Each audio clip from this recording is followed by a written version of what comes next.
right, here we go. Another night session. Positive energy all the time. You know how we do it. Oh boy. We got Ezra in the building representing Los Angeles, California. We got Space Time in the building representing Greensboro, North Carolina. We got Michael in the building representing Miami-Dade County. We got G-Ron in the building representing Pittsburgh. We got my brother Willa the Most High in the building representing Atlanta. Hey, tell the children I said hi, Will. Tell them Uncle Pharaoh said, what's up? We got Stephen in the building representing Richmond. We got Jay Money in the building representing Austin. That's what it is. Okay, we are here. We got the beautiful Alexis in the building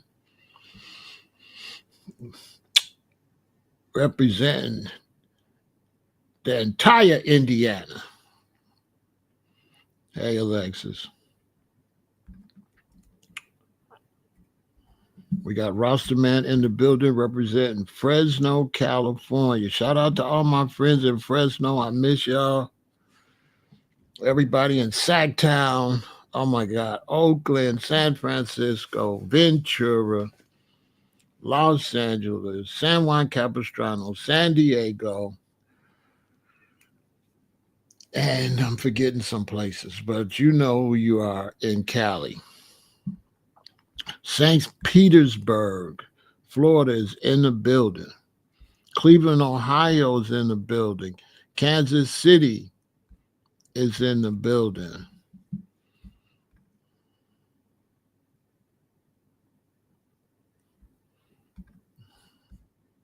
It's in the building. Mo Power says he's on the Amtrak on his way back to San Francisco. Salute to my brother Mo Power. Another San Francisco, the Bay Area. You know, when you go up to the Bay Area and you see the big old bridge, you know what I mean? I used to go up there for the Deadhead concerts, you know, the Grateful Dead crowd. And it was like people were telling me to go out there and vend and sell my stuff. And I was like, I don't deal with the dead, right? I'm not going around no deadheads. You know, I'm thinking deadheads. So finally, they had one in Long Beach, I think it was. And I went. And it's like the deadheads, you know, it's like the Grateful Dead following. They block off an area and it's like their own city. There's no police in there. They have their own security. And so I went, and this was in the 80s, and there was all of these hippies. So it was like I went back in, it's like I went back to the 60s. And I said, oh, so I get it why they call themselves the Deadheads, because they're following the Grateful Dead, but they're basically saying that you think the hippies is dead, but they not. It's an amazing, if you ever get a chance, I don't know if they still do them, but if you ever get a chance to go to a Deadhead festival or whatever they call it, they tour all around. It's something, it's amazing to see. I made money. I made a whole lot of money. It's amazing to see, especially the way they live. You know, some of them got like mobile homes all decked out, you know, buses, old school buses they went and got and redone, and they live in them and they just drive around. It's just super crazy. And that's when I first started really going up to the Bay Area, because I went up there for one of their events up there in San Francisco. It's amazing. It's amazing. It's something. If you black, it's something you should see. It's something you won't see. You have to get outside your comfort zone. It's amazing. The hippies are still here, but they only follow that. Now it's not a cult following. It's a following of a. It's not really a cult. Cult. The word cult, it is, but the people misuse the word cult, Stephen. And cult is short for culture. So people get cult mixed up with the occult. Okay, maybe we'll talk about that one. People get cult mixed up with occult. It's a cultural following, but they like to cut it up to cult to make it sound. But it's a cultural follow. It's following a culture. You understand? It's a cultural following. It's a very beautiful thing. It's beautiful. It's just beautiful. They so peaceful and chilled. You know what I'm saying? It's something that you gotta go see. And I said, dang, I should have been going, man. I thought it was got something to do with dead with my dumb ass. I said I should have been going to this. South Africa, shout out to everybody in South Africa. You know what I'm saying? I hope to be down there. I will be in Africa probably in 2026, towards the end of 2026. I will be on my book tour out there. I'm going to be going around the world when I release the book, which I don't want to do, but I'm anxious to get to Africa. So I'm trying to figure that out now, how to make my moves in Africa. Uh, they trying to rob me. They trying to really charge me because I'm trying to go to at least 15 to 20 countries, and they're like, what this gonna cost you, right? I'm like, oh God, I'm trying to find some kind of way. What countries I'm trying to visit? I'm trying to go to Kenya, Ethiopia, Egypt,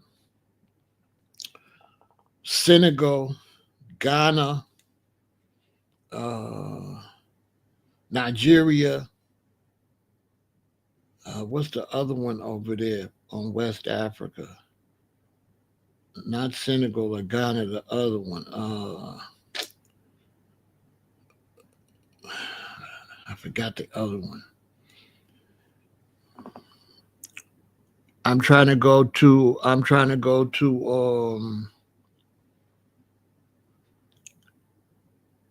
Liberia. I think. No, not Liberia. Not Liberia. But for sure Senegal, then Ghana, and South Africa. South Africa. And I think I said Kenya already. And I forgot the other. I can't think of the other one. Definitely South Africa is definitely South Africa's automatic. Definitely South Africa. Maybe what's the name? The one right next to South Africa, the little place. I said Ethiopia. I said Ethiopia, Egypt, and Kenya on the west, on the east coast. Ethiopia, Egypt, and Kenya. Uh, and to the little place down there. Hold on.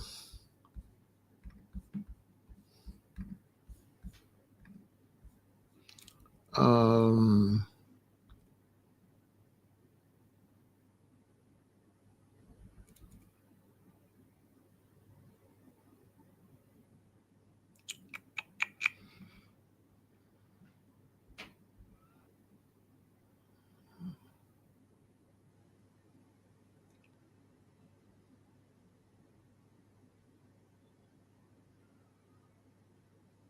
Wait a minute. This ain't the right map.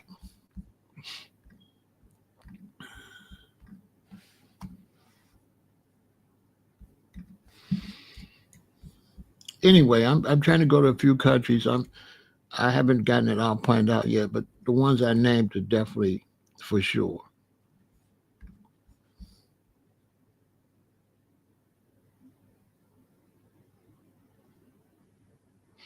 Why they calling that Nambia? They changed that to Nambia. They changed that country to Nambia. I'm confused.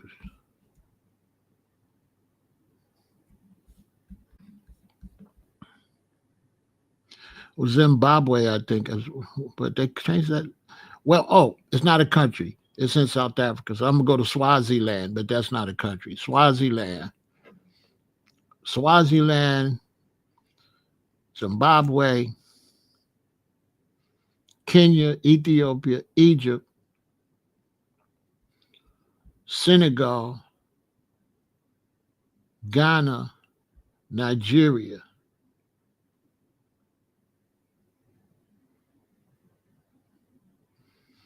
Are the main ones I'm planning to go to. I'm not going anywhere. I'm not going to any heavily religious place. Yeah, I'm not going to anybody who's too religious. Anybody's got any type of too much war and stuff. I ain't going. You know what I mean? Exactly, Solomon. you already, Solomon, you already know. So you know I know what's popping. Swaziland is a must. Can't wait to get to Swaziland. But anyway, I can't wait to get to Africa to see all the brothers and sisters, especially the sisters. Can't wait to see the black women over there in Africa. Looking forward to that and meet the brothers. I can't wait to go meet the brothers in Africa. Yeah, G. Rock. I've been studying Africa since 1977, probably. I've been I've been studying Africa in depth. I've been dealing with Africa a long time, even musically.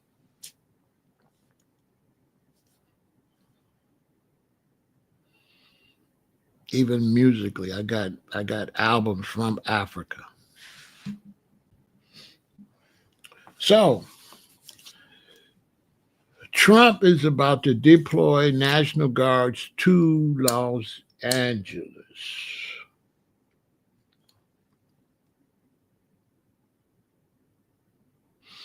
Right? And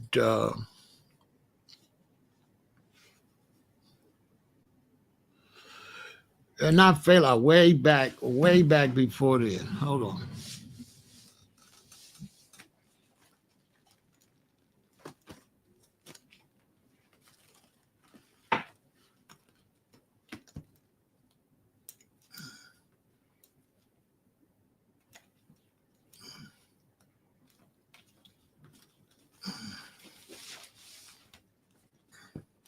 Nah, way back. I'm the original Don Dada, okay?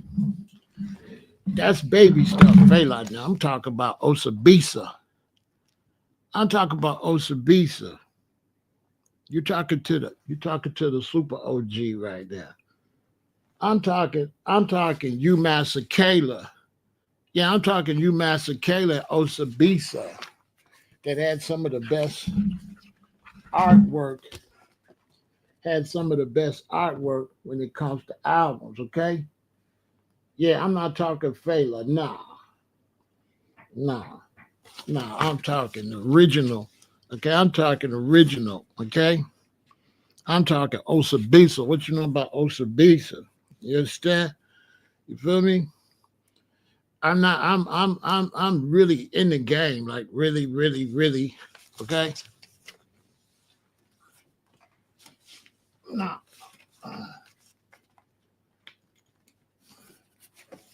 I'm talking about the original Africans that crossed over in the United States. Not King Sunny Ade, and Fela. That's later. That's in the 80s. No, I'm talking the brothers that was in the game in the late 60s and the 70s. Yeah. Yeah, I'm talking, you see what I'm saying? I'm talking about the brothers, the original brothers. These the brothers that Pharaoh and them is really supposed to give honors to these brothers right here, Osabisa. You know what I'm saying? Yeah, Osabisa and you Master Kayla. You know what I'm saying?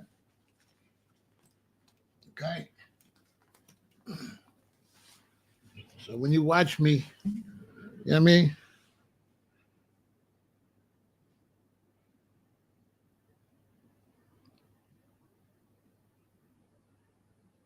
I don't be paying attention to Gully TV. He be beefing too much. You know what I'm saying? So I don't watch Gully TV. He professional beefer. You know what I'm saying? See, I don't watch Gully TV. I'm not interested. And that's really got nothing to do with what I'm talking about. Yeah, I don't, you know what I'm saying? Gully TV is talking crazy because it's not about us hurting. It's not about us hurting Fat Joe. It's just about us not dealing with him. Now, Gully TV could get that smoke too. Tell him Pharaoh said that. Tell him he can get that smoke too.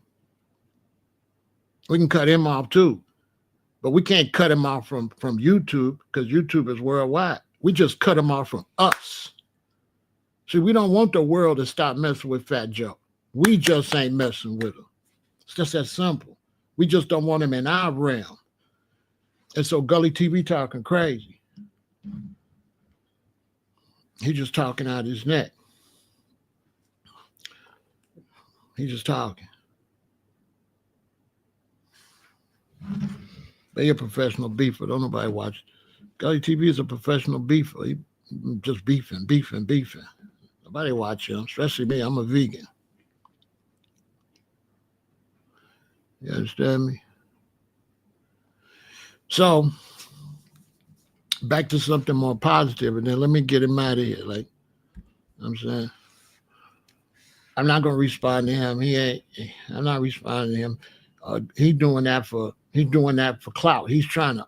Okay, you gotta understand. Some of these brothers say stuff to get in the algorithm, so people start saying their name and stuff like that. So that's the only reason Gully TV doing that. He trying to get somebody to watch him. That's it. But we're not gonna blow him up. Yeah, we're not gonna blow him up. We're gonna let that fade out. Let him say what he gonna say. As a matter of fact, don't nobody watch him. Don't go click on that. Don't go click on that. Yeah, don't go click on that.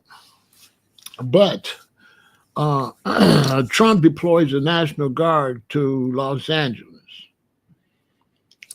You know what I'm saying? And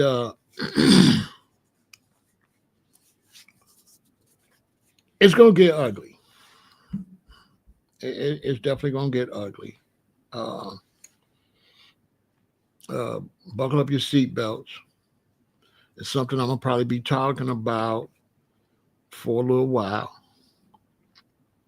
because it's gonna get ugly. It's definitely gonna get ugly. You know, it's definitely gonna get ugly. There's no ifs, ands, or buts about that. It's going to get ugly. Um,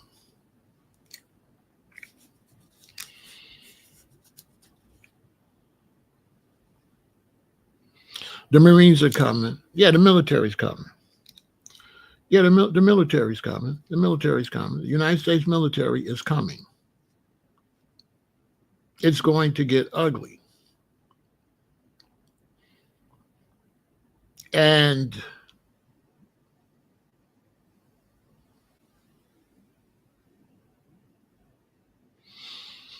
I'm not expecting the type of riots and looting with Rodney King because under this administration, you're gonna get pop out if you come out there.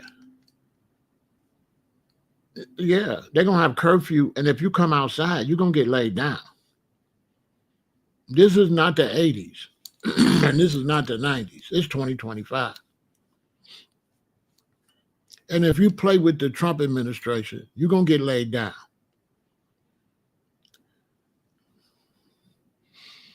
No, because as soon as a couple people get laid down, it's going to be quiet.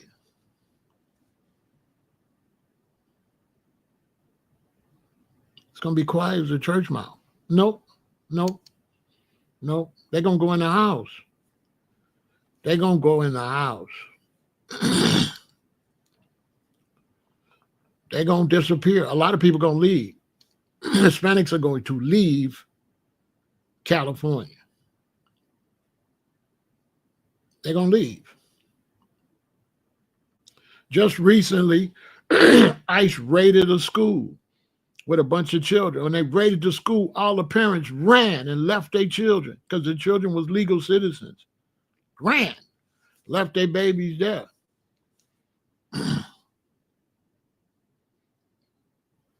The governor got to do what he told.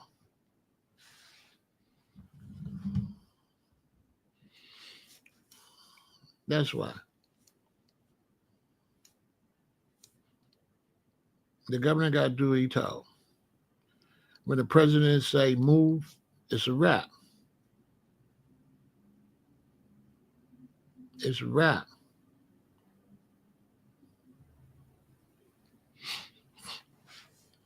This is something a lot of young people don't understand. You don't know much about politics. You don't know how it go. You know, once the president controls the House and the Senate, you're done. It's a wrap. And once you go out there and you start having resistance and throwing bricks and stuff, oh, it's over for you. Nobody can defend you because you're putting up resistance. And it's just open season on you. Yeah, it's going to be open season on them. It's going to be rubber bullets at first. Then it's going to be real bullets. Black Americans stand down. Don't go out there. Don't go out there. Foundational Black Americans, stand down. Do not go out there. Do not speak on the situation in favor of the migrants. Stand down. Nobody's speaking on your behalf, so why you always speaking on everybody's behalf? We on our own. Let's just keep it like that.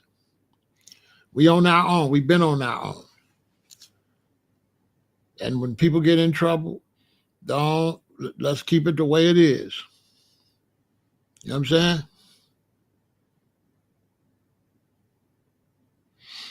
saying? Let's keep it the way it is.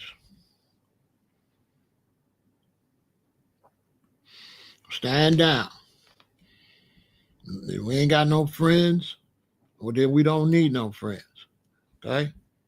Now, them people went and voted for Trump. 40-something% of their voting bloc voted for Trump. They voted to get this happen to them. What do you want me to do? You voted for him. You know what I'm saying?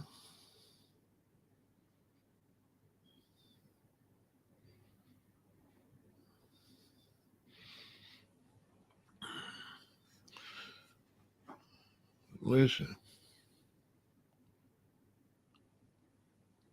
They're about to target the cartel too. The cartel's out of here.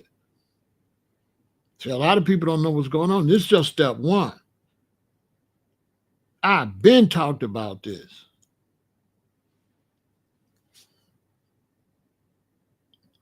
They're about to send drones at the cartel. They're finna wipe the cartel out.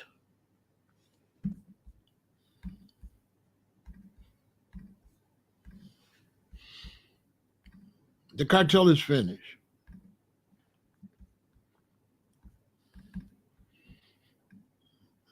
Yeah, the cartel is done. All because of fentanyl. Fentanyl made them a target. It's over. Now they could say, "Oh, American deaths, blah blah blah blah blah, fentanyl," and it's over for you.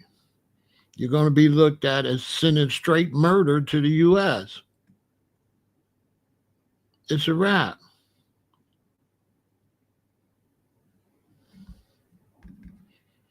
It's a wrap on that. How long I've been talking about that, telling people that.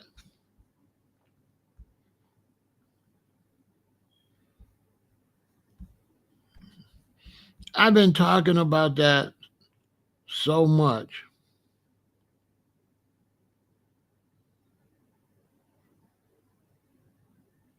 And it just went in one, go in one ear and out the other.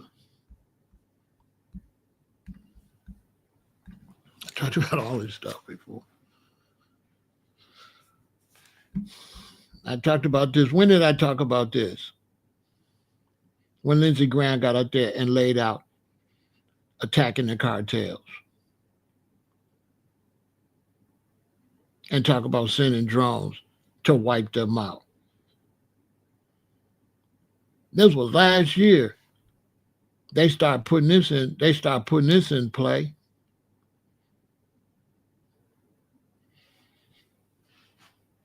They're not going down there with troops. They're gonna use satellite stuff to get your location. They're gonna program them drones and send them into them jungles. I could talk about that maybe tomorrow.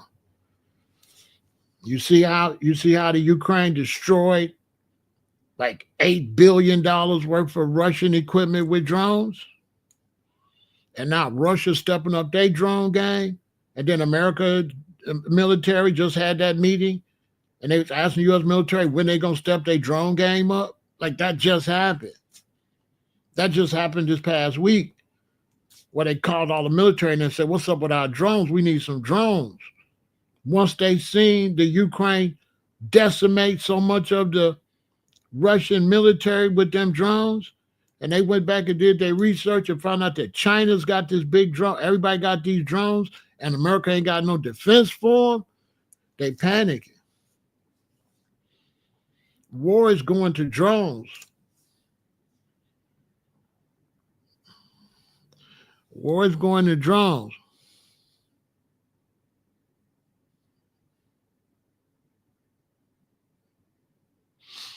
So yeah, I'm talking about flying drones.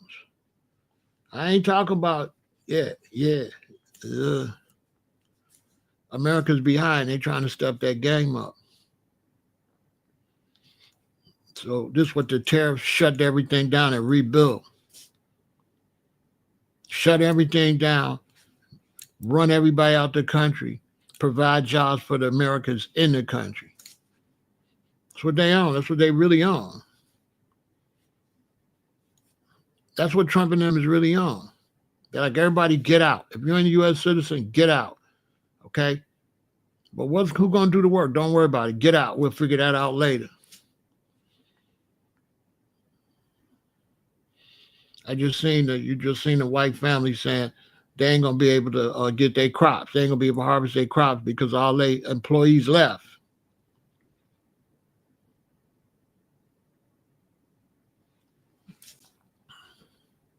You understand? I'm gonna go look it up, Earl. Go figure it out.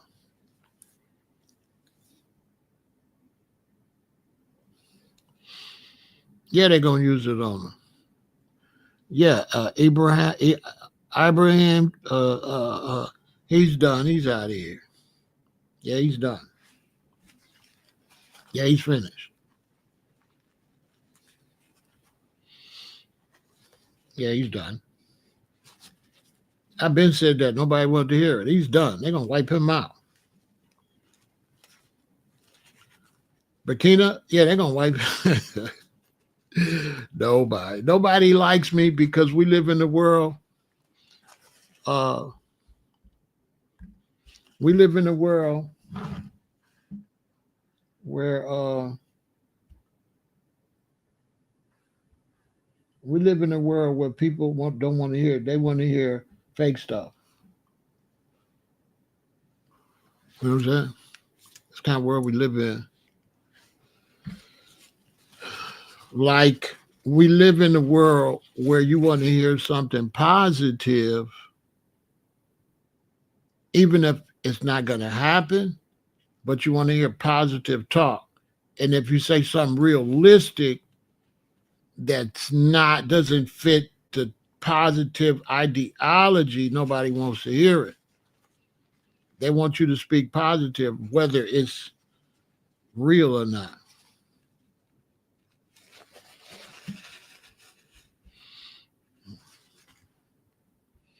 Like, bro, get yourself together. Like,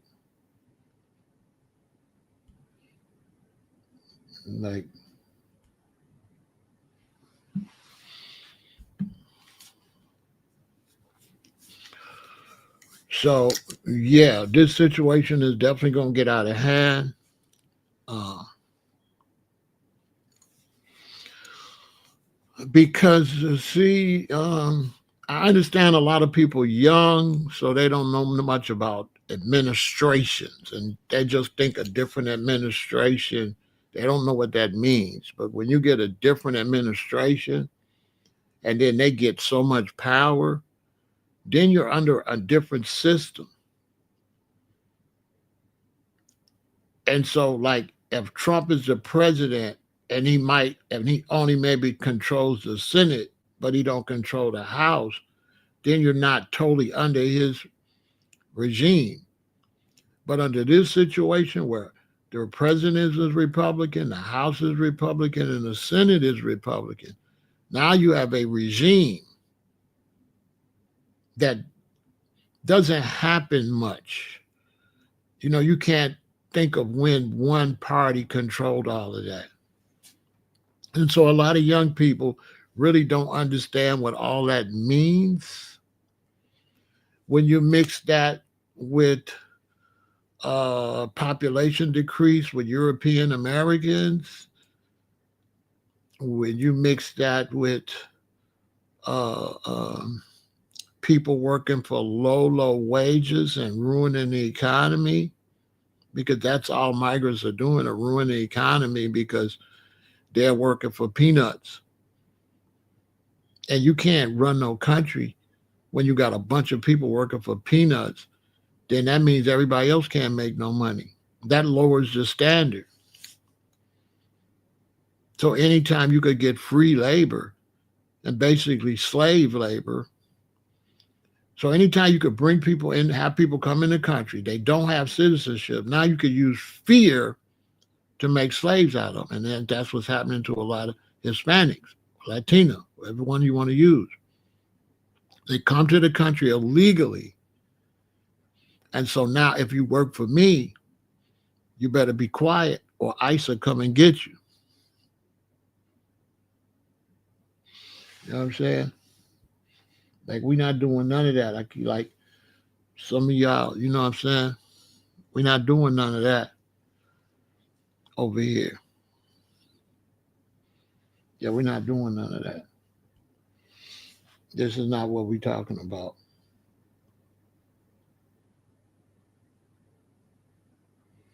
Will this mass deportation help the Republican Party in 2028? I have no idea.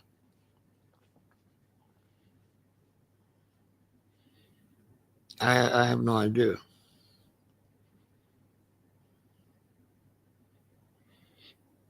About 2028. What that I'd have to wait till at least 2027 before I could tell you what that climate's looking like.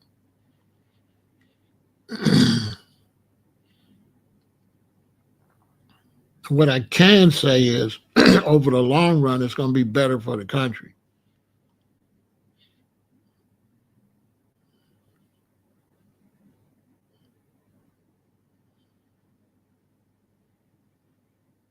I can say for sure that Americans that don't respect the border are phony. You cannot, you know, Americans that don't mind people coming to the country illegally are some of the worst Americans you could have, because there's no country you can go to like that. So for you to be an American citizen and have no problem with people running across the border illegally, yet you can't go across the border that way, you're a nut. Run across the Mexican border and see what happened to you. Run across the Russian border. Run across anybody's border in this world and see what happens to you. And so this liberal nonsense is really, I would look at it as a threat to the country. I would look at a lot of liberal philosophies as a threat to the country. I would even go as far to say foreign adversaries might be behind some of this liberal thinking through social media, that these liberals might be being led by Russian spies or Chinese spies that's pretending they're liberals on social media and selling you this nonsense. Because only a fool wants people in the country and you don't know who they are. Only a fool. And people that don't mind people running across the borders, but don't let people run in their house, are phonies. You protect your house from strangers, but you don't want to protect your country from strangers. You know what I'm saying?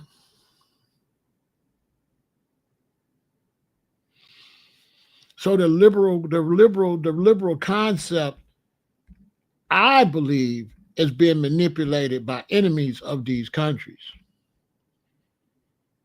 That's just what I believe. I believe the liberal mindset is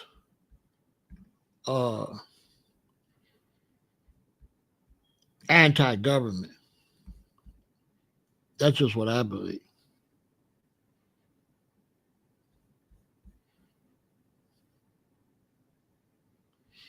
I believe it's a anti-government mindset, because no type of way does that make any type of sense. There's no parent that want their child out in a society and they get kidnapped, and the person that kidnapped them, not a citizen, ain't got no paperwork, could take your child back across the border. Like, who wants to live somewhere where nobody knows who certain people are, yet everybody knows who you are? So like, I'm an American citizen. America know who I am, got my fingerprint, know everything about me. How is that fair that the United States knows everything about me, but you can run across the border, they don't know nothing about you? And you want to talk about a free country and living equal? We're not living equal. We're not, that's not equality, where you come up here and we got to do all this. What do American citizens got to do to get a driver's license? What do we got to do to get a passport? We got to go through everything to get a passport. Listen, man, if you want to have a private conversation, do it somewhere else. I'm not going to take this disrespect from some of you brothers. And you see me talking, especially somebody you call yourself a Rasta, you call yourself something positive. You know what I'm saying? But you ain't got no self-respect or nothing like that. Go check yourself or you wreck yourself. Don't y'all see me talking? You see some of these brothers talking that fake Rasta talk, but they ain't got no real decency about themselves. Yeah, they can harm us, they can unalive us, and they're gonna go scot-free. because nobody knows who they are. You understand what I'm saying? Nobody knows who they are. You see, the Democrats are too liberal. They're. I don't like liberal and conservative. I don't like that mentality. I've been talking about that. You want to be Democrat and Republican, fine, but this liberal conservative stuff got to go because we don't have a liberal party and we don't have a conservative party. So this liberal conservative nonsense got to go. Okay, and they got to get back to doing what's best for the country. Not when you're so desperate for votes that you're gonna leave the borders open and give illegals the right to vote just so you can win an election. And then when white Republicans don't like it, you want to call them racist because they want to protect the country. So now you want to pretend they just hate Hispanics when really they just saying that everybody's got to go by the same rules. You cannot have American citizens going by one rule and let somebody come from south of the border and go by different rules. You're exactly right. You're on the street driving, they ain't got no auto insurance, they ain't got nothing. They run into the back of your car. They got no paperwork. They can't fix it or nothing.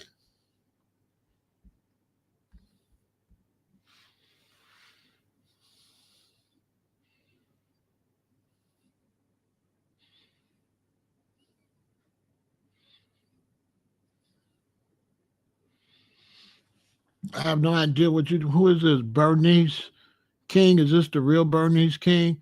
Or is this a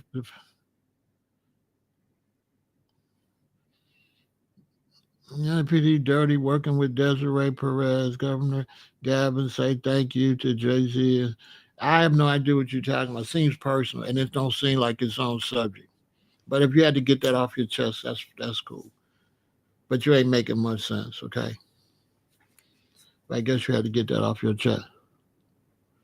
Okay, that's good. But I don't understand what you're saying, what that got to do with this conversation, Jay-Z and all of them. I don't know. But welcome. I'm glad you're over here, sweetheart. And your name ain't Nick Dog, okay? Stop lying, Birdie. Your name is not Nick Dog, okay? But okay. But you're welcome, sweetheart. I'm glad you're here. But the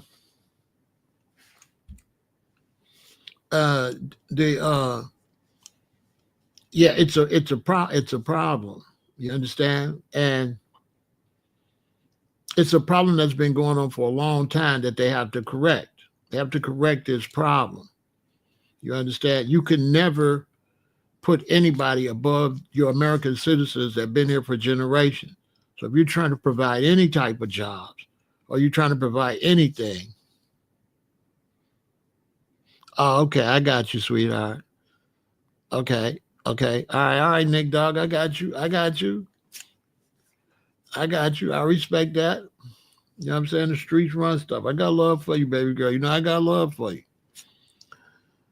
You know, Bernice, the ladies can get away with anything over here.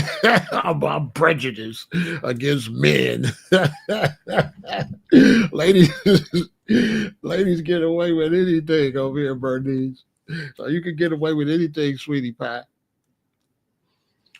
with your extra pretty self. So they gotta fix the situation, right?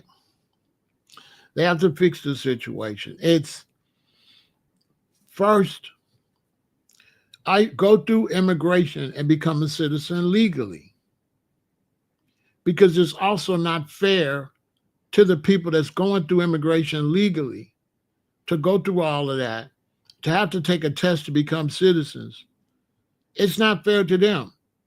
We have people coming from countries. We have people coming from France, from Islamic countries, from everywhere. They're going through the legal process to become citizens. You can't have rules and then only certain people got to abide by them. Everybody has to abide by the rules. Period. Period. and to just let people come in the country and break all the rules, then Americans will say, well, ain't no need of me keeping up the rules either. Why do I got to go by the rules and they don't? Who are they? On top of that, Americans should be pissed that they're bringing people up here so they don't got to pay us a decent wage. Nobody want to tell the reality. The reality is the companies that's hiring them are doing it so they don't got to pay a fair wage. They want to go get some illegals, pay them $3 an hour to work for 10 or 12 hours a day.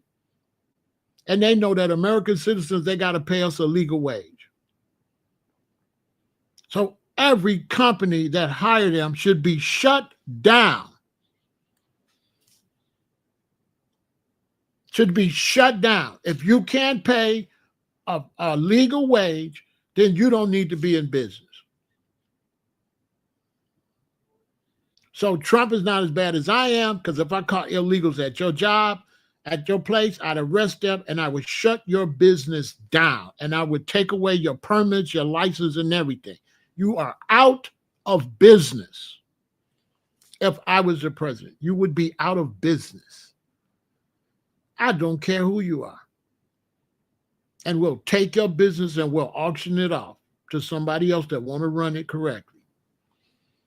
I would close your business. And as a black person that come from a descendants that did slave labor, that's what they was doing with us. Only instead of us running across the board, they was stealing us and breeding us for cheap labor. So it's personal. It should be personal to foundational black Americans or American descendants of slaves. This should be personal. Because this is legal slavery, what they did to us.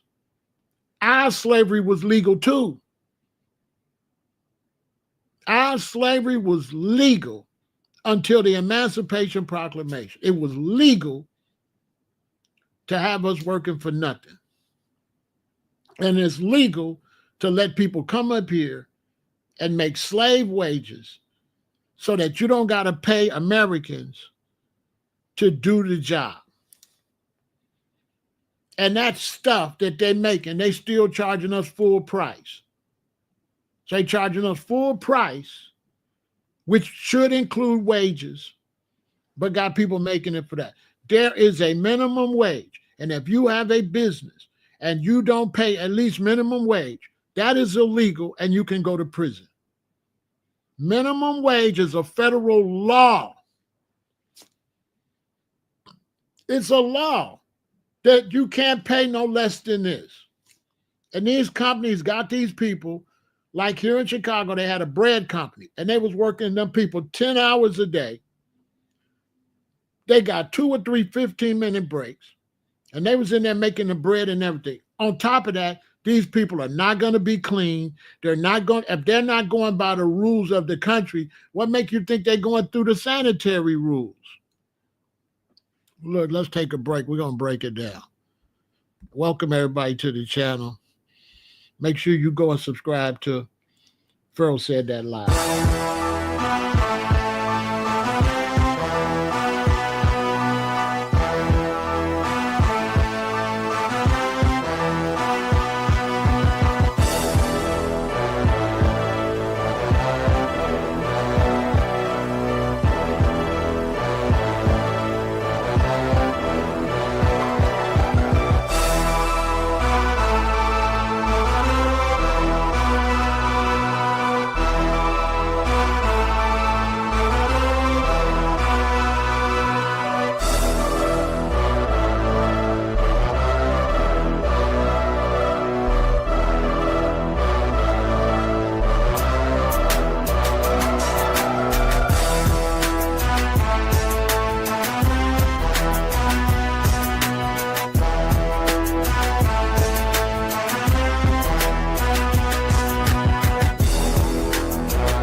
Look, real talk.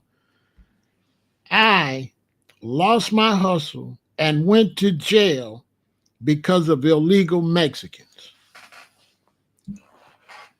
Because of illegal Mexicans coming to LA, I lost my hustle and I went to jail for selling incense because of Mexicans illegally coming into this country.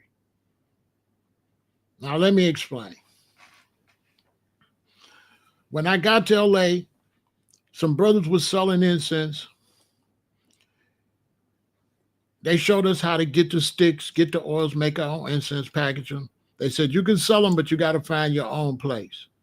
To make a long story short, me and my brethren, we started selling incense downtown. Right there on 6th and Broadway, but 7th and Broadway, I think it was. It's a jewelry store was right there. I stood in front of the jewelry store. My partner stood like across the street or down one block, and my woman was on another block down where some banks was at. She would make like 200, 250 every day. I would sell like 100, 150. He sell like 100, 150. So we making like 600 a day, selling $600, $650 worth of incense a day. We end up going to, so I'm down there, and there's nobody downtown doing that. It's one lady, one Mexican lady selling mangoes down on like 8th or 9th. She wouldn't come down to the main parts of downtown. She sold mangoes. So it was the mango lady, us two incense people. I go to Hawaii. I stayed in Hawaii some years. I come back 4 or 5 years later. 5 years later, I come back from Hawaii. I go downtown to sell my incense. When I get to the jewelry store where I sell, the brothers came out and they said there was some men. They was like I don't know what nationality, but they wasn't black. They came out the jewelry store and said, "Look what you started, my friend." And it was Mexicans all up and down Broadway selling stuff. Now, these Mexicans were illegals. They was taking dumps and peeing in between cars. LA looked like they turned downtown LA to a third world country. It was all trashy. They was all tacky the way they was displaying. So the mayor, a black mayor, Tom Bradley, banned everybody. He had to run everybody off the street because they were urinating between the cars. They were taking dumps between the cars on a main street because you're bringing people from a third world country into a more sophisticated economic country, and they're going to bring them backwoods habits with them because you're not integrating them into the system slowly. If you integrate them into the system slowly, they're outnumbered. And when they're outnumbered, they got to do like everybody else. But when you let them all just come, they're going to bring their bad habits and their way of life to your country. So this is why you have to bring them in slow so they can adapt to your way of life. They can't outnumber you. You can control how they behave in the American society. So these Mexicans was taking dumps and peeing between the cars, so they ran everybody from down there. So now I was still going down there selling my incense. And what they did was they had police walk across the street because when I first went down there, before I went to Hawaii, the police said, "You can sell down here. But when you see us coming, just move until we go." Because police was buying my incense too. So when I seen the police across the street, I was just going to get out the way. When I turned around, it was a female police. "You're under arrest." I went to jail at the Glass House in LA. For anybody in LA say, "Oh, he's keeping it a billion." And the Glass House, I was locked up for 3 days for selling incense because of the Mexicans. Back then, I didn't have no phone and all that, you know. It was primitive back then. So my queen and her daughter and my children, well, my baby, he wouldn't have known anyway. But my queen didn't know where I was at for 3 days for selling incense. Why? because the Mexicans came down there and turned it to Tijuana or some backwood place and ruined my hustle. That's why I switched and I end up selling t-shirts and going to festivals. But they came with that third world mentality down there on Broadway and ruined it. The place looked a mess. Okay? The place looked a mess. Okay? Because they bought Mexico to LA, and this ain't Mexico. Now, we don't know how y'all do it in Mexico. We don't know how y'all do it in Mexico, but that ain't how we do it here. And when the Venezuelans start coming up here the last couple of years, same thing. They all over the streets begging. Posy came to Chicago. Posy, would you tell them what the beach looked like? Now, they left long after you left Posy, they disappeared. But when me and Posy went to the beach, I was shocked because I hadn't been at the beach. So I'm trying to take Posy to see the African drums and all that. We get out there, it looked like, I don't know what you call it. They done parked all up on the grass. Now, when black people been going to the beach, we couldn't park on the grass. You seen all them cars on the grass, Posy? Nobody parked on the grass at the beach. You park in the parking lot. They got their cars up there. They out there cooking and selling food illegally, no permit. Everybody else got to get a permit. They come, no permit. They all out there like that. Me and Posy standing there. It's one standing behind me, his face all cut up. He trying to mean mug. I'm trying to be a good host to Posy and his family. So I didn't really do what I wanted to do with dude because I wanted to challenge him. You know, I wanted to challenge him. I want to be like, what's up with you? You know where you at, right? You know, I wanted to challenge him. I wanted to go get some of the guys of Jamaican stuff like that and go over there and challenge dude. But I had to be a good host. I couldn't get on dummy with dude. But I ain't like him. Like, what you looking at me like that for? You know where you at, right? Bro, you ain't taking over nothing like that. Is you crazy? That's why you don't see a lot of them in Chicago no more. They left. You ain't see them in Chicago. You don't see them like that no more. There's few here, but they ain't all them. They left. A lot of them left. It's too cold. It's too cold with the weather, and the attitude is too cold. There's one place on the north side I'd be at, and there'd be some of them out there, ladies begging at the store. And every time I walk up, they don't ask me nothing. You know what I'm saying? They only beg the other, like, different people that's not black. But when they see the black man, they see me walking, they just freeze. Because you already know I ain't giving you nothing. You know what I'm saying? I'm not giving you nothing. Okay? It'd be crazy how they look when I walk up. You know what I'm saying? It'd be tripped out. My point I'm making is that you got to have immigration because you got to bring in just a few Africans at a time so that the Africans will adapt to the way Americans live. You got to bring in a few Hispanics at a time so that they get a few Asians at a time. If you bring in a whole bunch of Chinese illegally, they're going to start moving like this is China. So you have to let people adapt. So I'm not against immigrants coming, but they got to come through the system and they got to adapt to the lifestyle we already got. They cannot bring down our lifestyle. And these Hispanics that's coming across illegal, they bringing down the lifestyle to LA. LA is a rat hole now. The whole LA, the whole California then fell.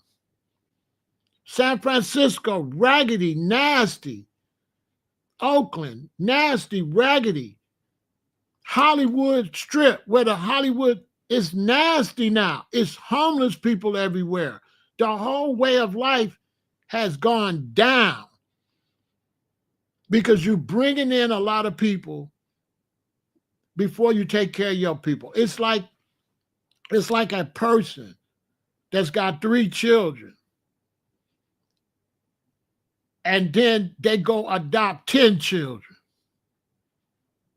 in a 4-bedroom house.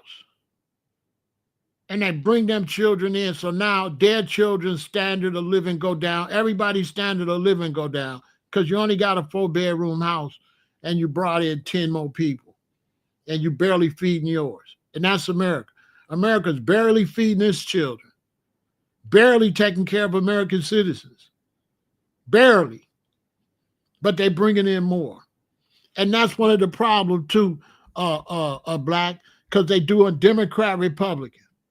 The Democrat-Republican beef and division is ruining the country. It's absolutely ruining the country. Because I don't know why we voting for no Republican or why we vote for no Democrat. We're supposed to be voting for Americans.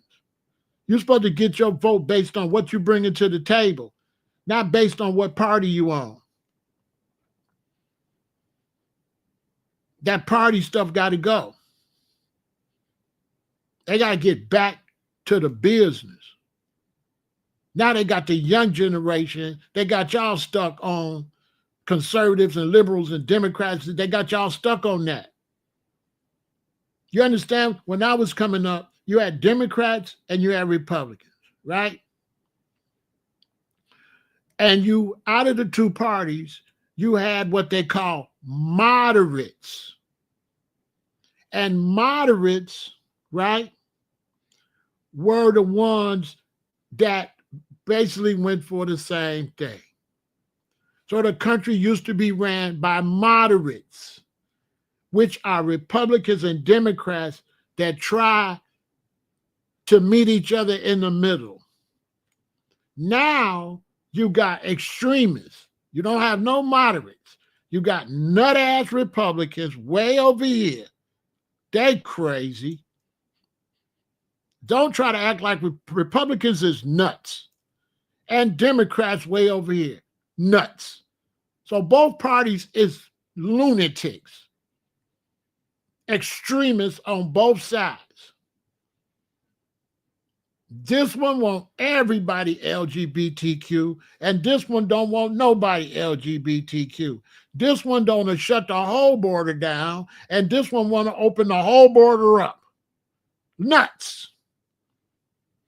And then they teaching the people on social media to be nuts. So you're trying to pick one, and you become a nut. A nut. You become a nutcase.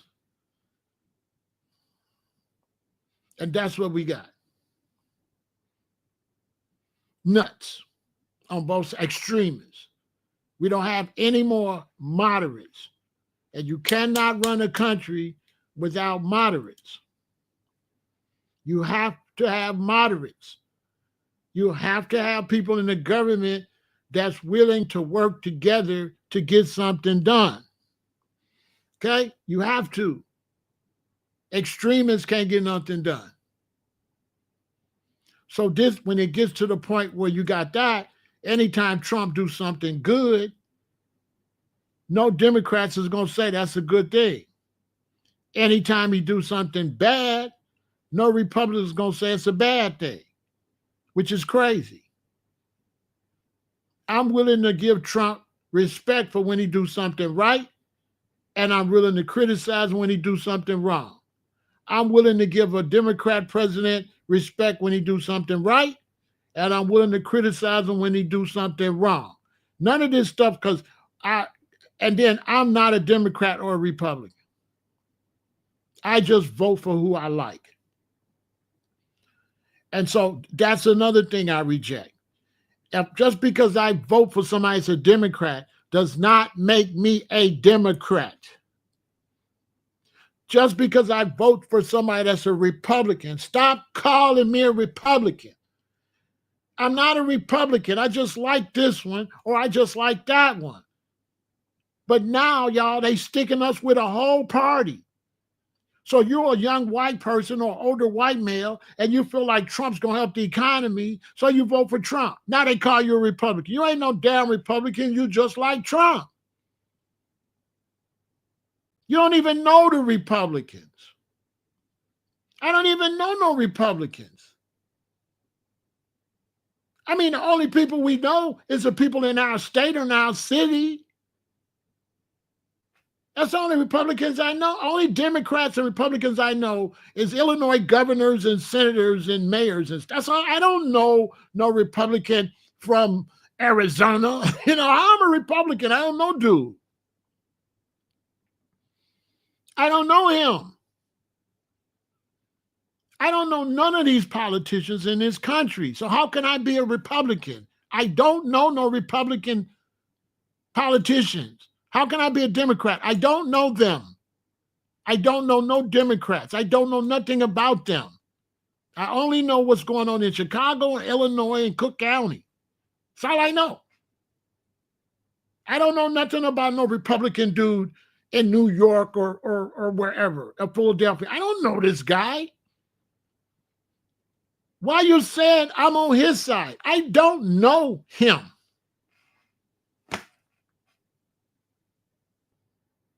And then why can't we vote based on race? If I'm a white man, why can't I vote for a white man? What's wrong with that? What's wrong with that? What's wrong with a white man preferring a white man? But you can't do that either. But you're free. But you're free. But you can't be a Chinese and see a Chinese run and vote for a Chinese. Because they say, no, you shouldn't vote because he's a Chinese like you. Wait a minute. I thought I could do whatever the hell I want to do. And I'm confused. Can I do whatever the hell I want to do? Or I can't do it? Make it make some sense. I thought it was America.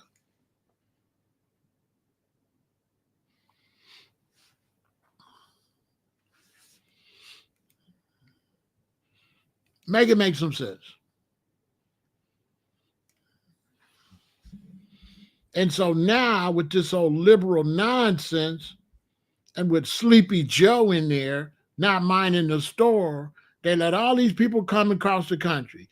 Then this wicked governor of Texas, instead of housing them up and getting the government to put them back, he sent them all over the country. And everybody gave him a pass for putting them people on buses and sending them further into the interior of the country. So imagine all these people run across the border in Texas. I understand what he's saying. We can't handle all these people. So let's send them to the Democratic cities since they the ones got the border open. But the problem is, what if they're spies? What if they got dirty bombs? Why would you help them infiltrate the country? So that dummy in Texas took them people and sent them all across the country, and then uneducated people started blaming New York and Chicago for the migrants when it was a Republican governor that sent them to New York and Chicago. Chicago didn't go get them.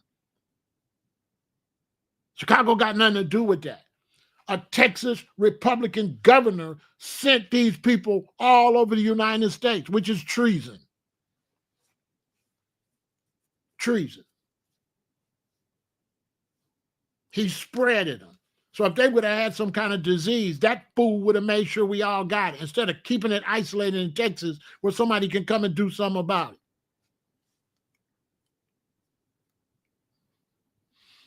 You understand what I'm saying? Seriously. And so the general public is crazy. You can't depend on them for nothing. They teaching young Americans the brains about this big when it comes to politics. The brains about this big when it comes to politics.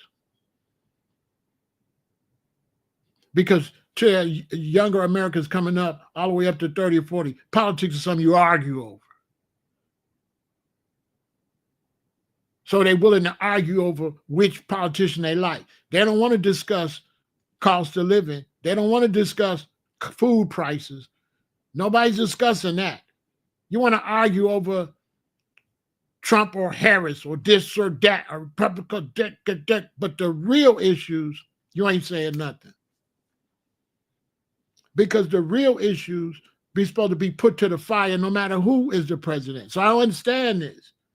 I don't understand what difference it make who president. If Americans were standing on business, whoever president would do what the hell we want them to do. But because the American public is sold out and is uneducated, now you want this presidential person to do something, and you said this one ain't gonna do nothing, which don't make sense because they both need to do what the hell we want them to do. I don't give a damn who president. They supposed to do what we want them to do. It ain't supposed to be this president gonna do it and this one ain't. This one gonna do half the stuff we want, and this one gonna do the other half the stuff we want. Whoever in there is supposed to do everything we want done. We shouldn't have to pick no special president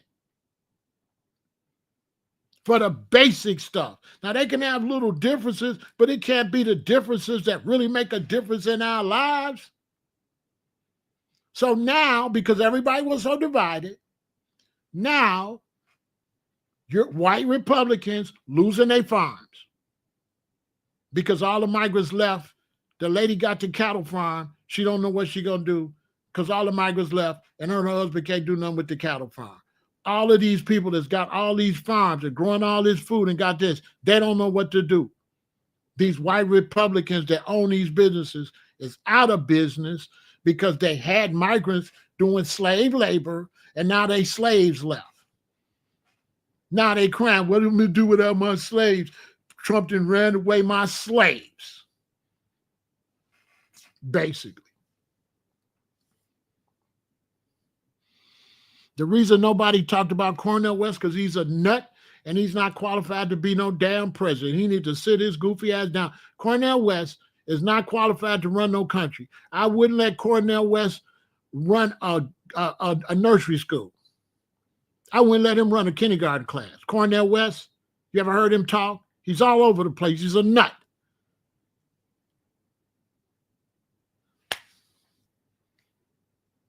Who's going to vote for Cornel West? He's a nut. Cornel West is a nut. He's no professional. He's all over the place making. He only ran to raise money. He's a con man. Cornel West knew he wasn't going to win. So why did he run? To collect campaign contributions, lose, and keep the damn money. He's a snake. Why he ran? He knew he wasn't going to win, right? Why he run? You know why a lot of them run? To keep the campaign money. All them independents, they know they're not going to win. They run, they collect money, they lose. They walk away quietly with the money. Cornel West will say anything, okay? Cornel West will say anything. Anything.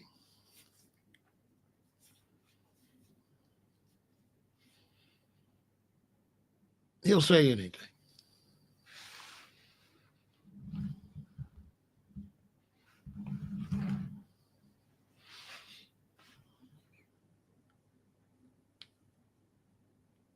What Americans think about Gaza is a waste of time because Israel going to do what Israel going to do. It ain't nothing about what you think going to change Israel for doing what they need to do at their country. And if you couldn't stop Gaza from initiating that first attack and coming across there with hang gliders and doing all that and taking hostages, then don't say nothing now. Because Gaza, if they couldn't take the heat, they shouldn't have got their ass in the kitchen. I don't care nothing about Gaza. Gaza getting what they're supposed to get. If I live in this neighborhood and I got a gang, and it's 20 of us. And you live in this neighborhood and you got a gang, and there's 250 of y'all. Why would I go over there and slap you and start a gang war, knowing my gang can't fight, knowing your gang bigger than my gang? Why would I go slap you?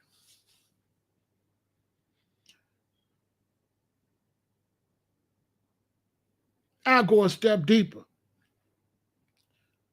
There's people in Hamas that was working for Israel. There are people in Hamas that got paid by Israel to make that move so Israel could destroy that land and take that land. The Palestinians got played by their own leadership. Somebody in their leadership took a payoff so that Israel can get their land. And it was like, come slap us so we can blow everything up and take the land. He was like, bet. But I don't want to do my conspiracies because my conspiracies is heavy. Somebody in Hamas set that up.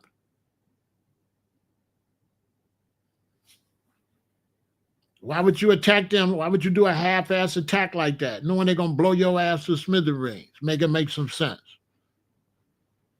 Somebody Hamas, they got double-crossed. Hamas double-crossed the Palestinians. Palestinians been telling them stop following Hamas. All Palestinians didn't like Hamas. Hamas was always trying to pick a fight he couldn't win. Somebody in Hamas did that weak attack. It was all planned. It's a demolition. My father taught me when I was a shorty. He said, son, when you see these wars, a lot of them not a war. A lot of them, they pretend it's a war because they want to tear up all them buildings and redo the area. And I forgot what area he showed me. He showed me a country that was rebuilt at that time. And he said, look at this country now. And look what it used to be like.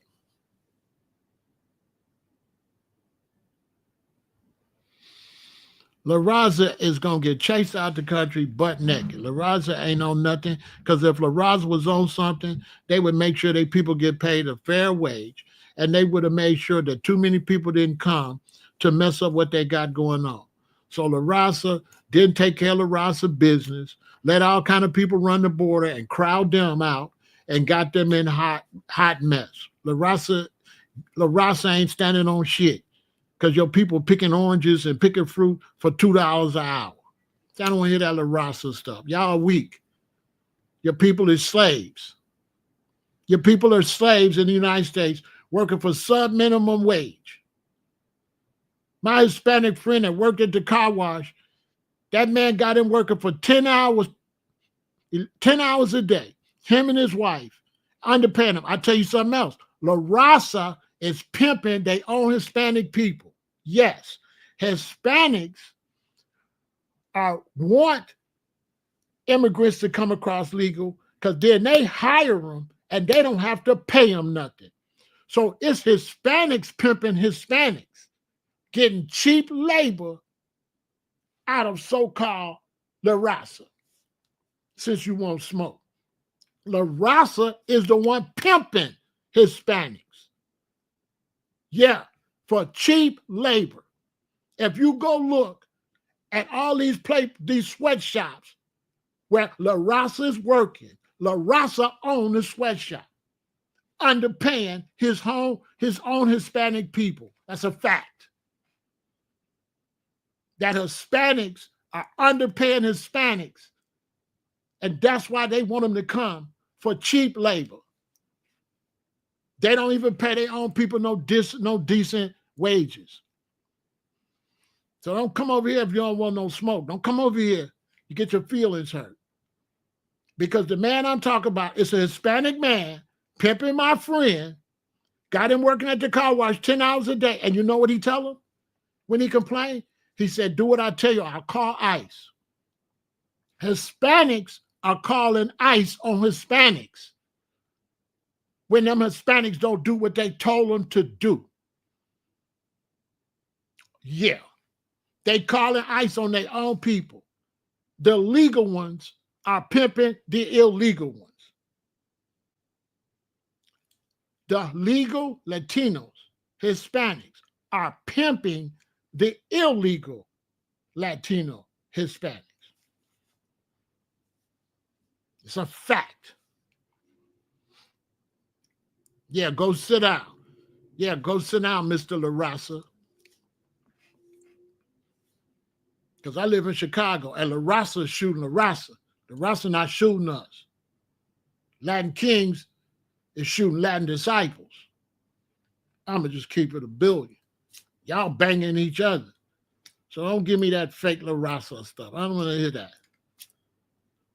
Why you ain't La Raza where you come from?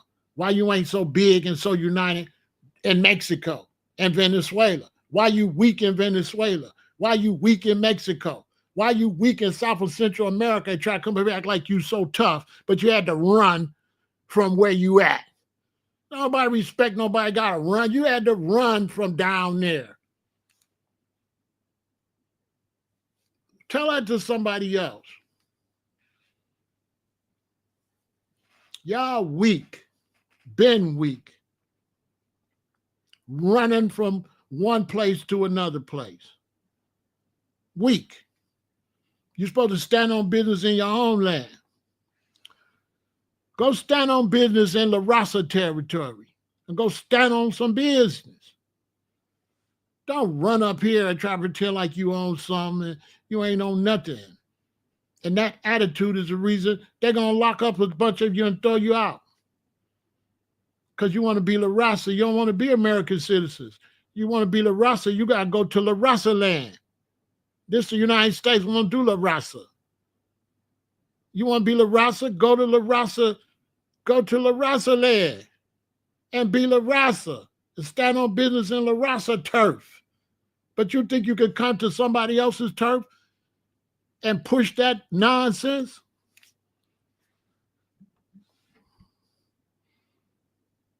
We ain't on the same side. Y'all don't fuck with us. Stop lying. Stop lying. The only time y'all mess with us is when y'all get in trouble. Once things going good for y'all, y'all disrespect Black Americans. Boy, stop lying to me.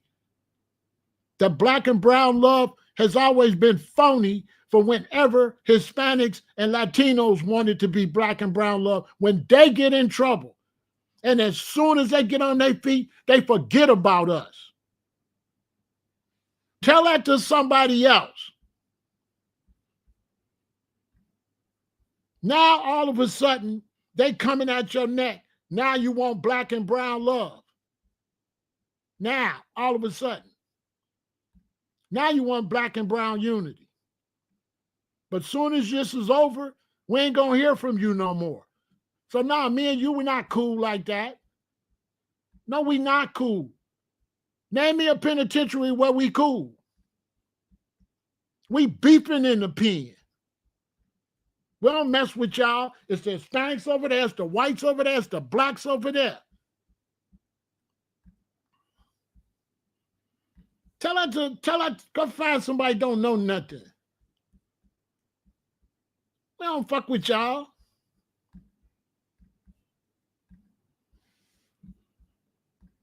We don't fuck with y'all.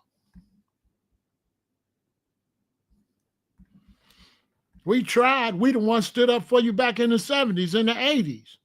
We stood up for Hispanics. And they got their funky asses up here and turned on us. That was back under Reagan and Bush. Black people were standing up for them. And once we stood up for them in the 70s, 80s, how did that turn out for us? They came dead up here and became my enemy. Wanted to be white. All this is fake. Ain't none of that. Black people, we on our own. We on our own. And we're going to remain on our own. We're not doing for no more fake love. That's one thing I can say about the Asians. The Asians keep it Asian. They're not fake like the Hispanics. The Asians never pretend they down with you. They Asian. The Hispanic Latinos is a phony. They have friend whenever the European get on their neck, they want to be our friend. And then when they get off their neck, they back white Hispanic. Because let's be clear, Spanish is European. You all are Europeans. You all are white Hispanics that don't even treat black Hispanics right in Mexico or South or Central America. Y'all don't treat the black ones right. Stop talking to me, boy.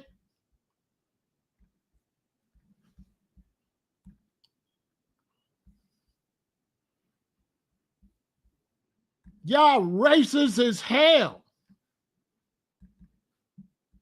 Y'all are racist. Y'all deal with skin color.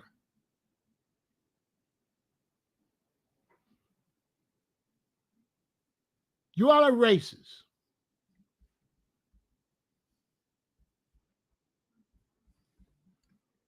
White Hispanics are racist against black Hispanics. That's why all you see is white ones up here. You don't see no black ones up here.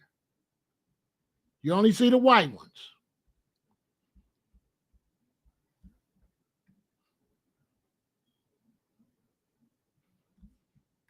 That's a fact. The Afro-Mexicans just got citizenship 3 or 4 years ago. They wouldn't even let them be citizens in Mexico. The Afro-Mexicans, they bury them. These people, you don't see them up here. You only see the white ones. Boy, this is the big league. This is the big league. This ain't no little boy. This is Big Pharaoh. Yeah, this is Big Pharaoh. Know who you talking to. No, who you talking to. Know who you talking to. Don't come over here talking to Big Pharaoh. Boy, I've been doing this. Y'all ain't got no love for us down there. Stop it. This is how y'all portray us down there. Who won't smoke?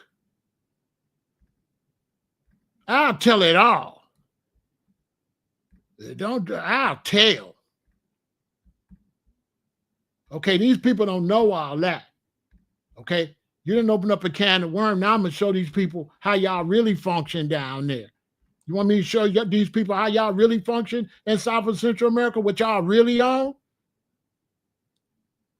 How y'all really portray us?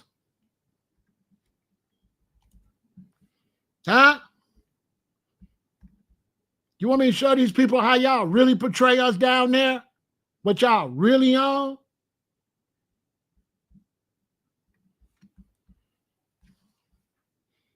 I ain't no love with you like that. You don't love them, so I don't love you. What about the Afro-Latino, the Afro-Hispanics? That's why you got Dominican and you got Haitian. Them Dominicans don't mess with them Haitians, and they're on the same island. They're on the same island, but them was the white ones, and Haiti is the black ones. They don't care nothing about my sister and them down there. They hide these Mexicans. You never see these Mexicans. You only see the Spaniards. You don't see the Afro-Mexican, the Afro. Y'all hide them in the back. You understand? Don't come over here talking to me about no type of unity like that. It ain't that. I know what you're doing to my people down there in South and Central America. What, you think I'm stupid? You ain't got no love for black people like that. You upset because a European won't accept you as a European. Okay? That's why y'all upset. And the European don't want to accept you because they know you're phony too. And 1 minute you want to be a white Hispanic, and the next minute you want to be La Raza. They sick of your ass. But here go the black Hispanics right there. Here go the blacks that this dude mistreat down there, that La Raza mistreat.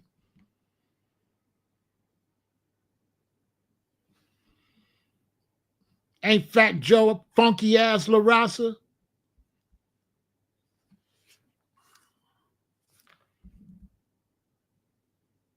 Yeah, there they go.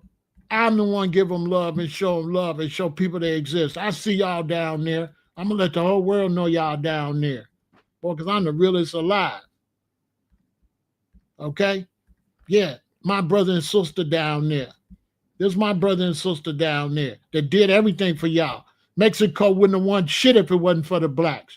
Your generals and everything was black African down there that won them wars for Mexican independence. Black people won that for you. And then after the black people won, then you put your light-skinned ass up there in the front. Go do the research and find out who the head generals was in them wars down there. They was black. These people they got living in the darks in the back. They didn't treat these people right down there. They didn't even give these people citizenship till 3-4 years ago. Them people been in Mexico all this time and was not considered Mexican citizens, the black ones. Look it up. Let me take a break and get back on subject. Because I got somebody come talking about some La Raza stuff. I don't want to hear that, boy. I ain't Kid Frost. You know what I'm saying? We not that, boy. We NWA. We not none of that. We don't got no friends. It's foundational Black America, the American descendants of slaves. And we don't have no friends. And this generation, we finally admitting that. Past generations try to pretend people is our friend. But this generation now, we accept it. You don't like us. So let's just leave it like that. It's not about us not liking you. We have accepted the fact that you don't like us. I'm not pushing hate. I'm pushing that. We're the ones hated them. This is for YouTube. I'm saying they hate us. I'm not saying we hate them. They said, well, what about them? What about them is what we used to say back in the day. We ain't studying them. Let's take a break. Make sure you go subscribe to Pharaoh Said That Live.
So look,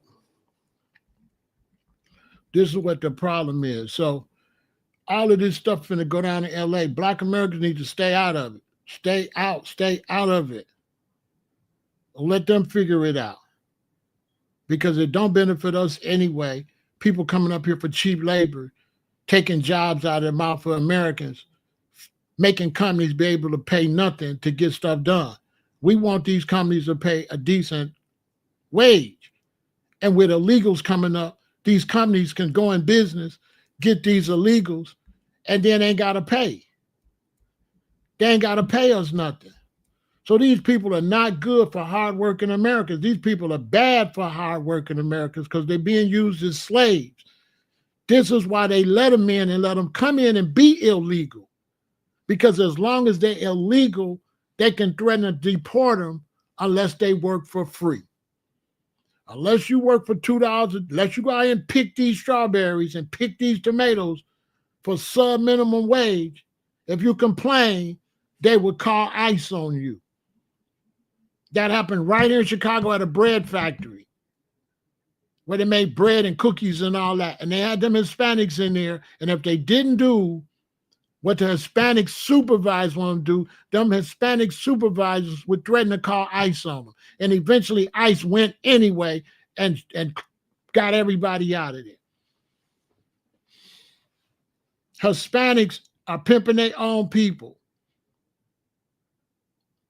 Because ask yourself, why they running from down there? They running from Hispanics. Hold on. Why Venezuelans? Who are Venezuelans running from in Venezuela? Venezuelans. Venezuelans are mistreating Venezuelans and they running. Why Mexicans coming up here? Who mistreating Mexicans? Mexicans are mistreating Mexicans in Mexico and they run up here. Who's mistreating Hondurans? Hondurans are mistreating Hondurans and the Honduras and they run up here. La Raza is mistreating La Raza and La Raza is running up here and La Raza is mistreating them when they get up here. It's a fact. They running from their own people. That's who they running from. They don't take care of their own people in South and Central America. So you know how they treat the black Brazilians in Brazil. And you know how they treat the black Mexicans. Their fellow countrymen and women of their same race mistreating them. Then they want to come up here and act like they're so proud of Mexico, the same country you ran from. And you waving the flag that you ran from. You ran from your own country. When white Americans ran from Europe and came over here, they did not fly no European flag. They threw that and burnt it and threw it in the garbage and came up with their own flag. That's why you got to give white Americans some respect. They don't give a damn about Europe. They had to run from Europe. And they did not come over here liking no Europe. They came over here and built their own country and got their own flag. Who you think trafficking them people? You're 100% correct, Timothy. They trafficking their own people. And they putting a tattoo on them. And when they get to the border, they show the tattoo. And some of their agents that's letting the drugs in, letting all that in, is letting them people in. Yes, they coming to the border. It's a certain time at night when they change shifts. There's a certain person coming. They got this little tattoo. And when they show that tattoo, that's how they was letting them across the border. Don't make me tell everything. Don't make me tell everything. They also told them, because they coming from all over South and Central America, they told them don't talk so that everybody would think they're from Venezuela. They're not even from Venezuela, all of them. They told to be quiet so everybody would think they was from Venezuela. They wasn't all from no Venezuela. They wasn't all from no Venezuela. A lot of them speak English. But they was told, don't speak no English. Don't say nothing. You know, I got an inside source. I got somebody whose brother came up with them. Yeah. People, yeah. Somebody's brother came up and told the whole thing to their sister, and their sister told me. Stayed in contact the whole trip and told them how it go in detail. Facts. I'm not going to get them on the phone and nothing because I don't know how big this is. I don't want to get them in no trouble. But they know who they are. They told me how the whole thing go. And they take them from camp to cartel camp to cartel camp. So after they travel for a couple of days, they rest at a cartel camp. They all got a tattoo. And then after a day or two of rest, Then they go down so far to another place, to another cartel camp, another one until they get to the border. And then they wait. They don't take them to the border until the person that worked for them at the border is there at a certain shift. They take them to the border, and then they say, come on through.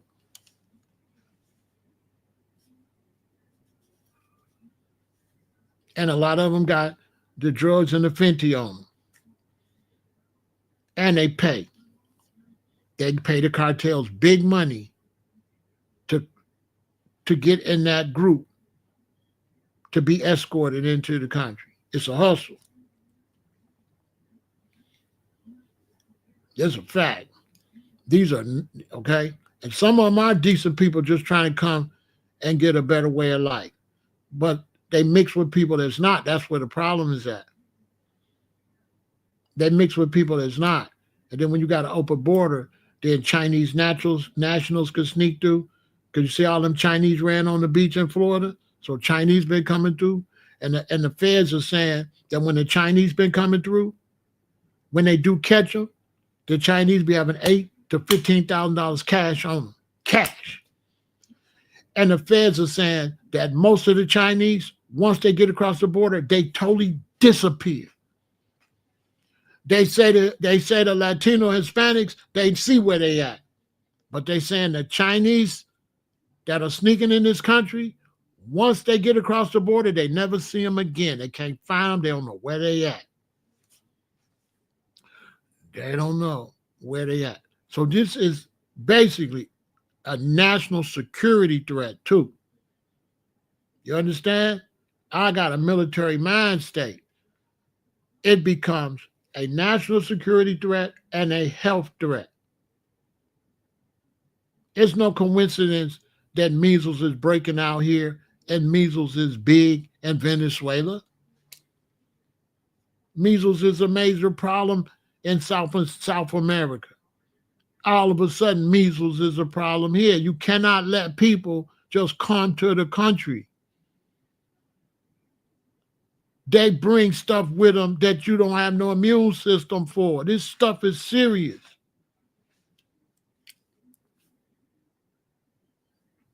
Now you got to understand that it's finna go down.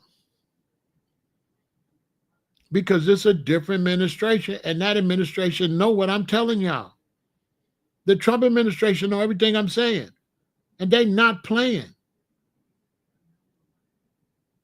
They're not playing. And for the Hispanics that are watching me, don't let no Hispanics trick you to go out there. Go in the house and stay in. For the Hispanics that's watching me out there, stand down. Go in the house. It's open season. Listen, it's open season. It's open season on you. Do not come outside. Do not start throwing rocks and stuff at these National Guards and these U.S. troops when they get there. They're going to lay you down. They're going to lay you down. They're not playing.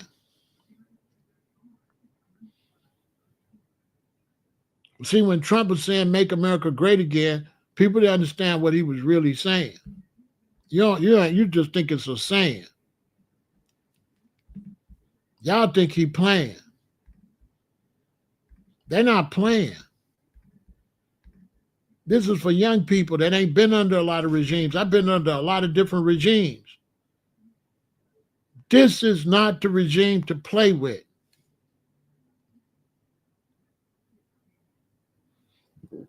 Trump is not nobody to play with.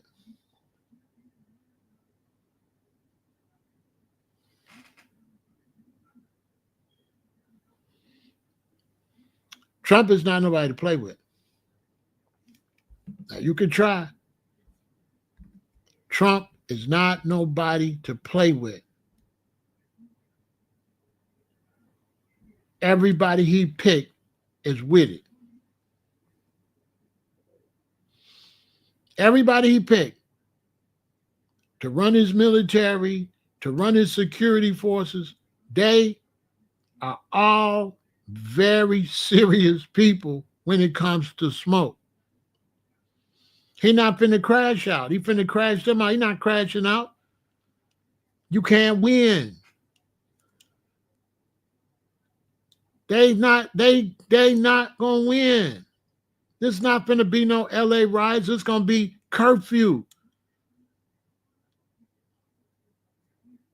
You get caught outside, you get handcuffed, you get put on a plane, and you being flown to a foreign prison. You're being flown to a foreign prison. It's already been set up.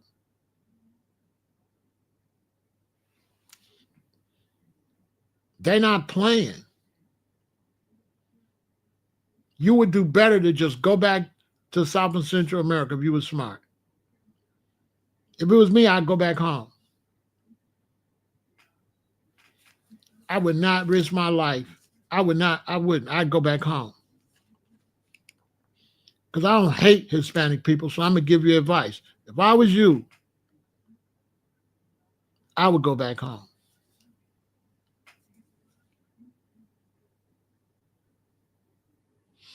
I would go back home.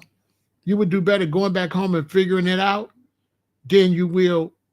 Once they put them cuffs on you, it's going to be a wrap. And if you get out there in them streets throwing bricks and all that, they're going to lay you down.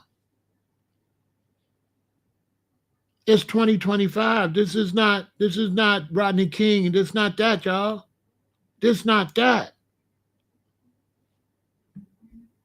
This is not that. This is not that. This is not the 60s. This is not that. This is not the 60s.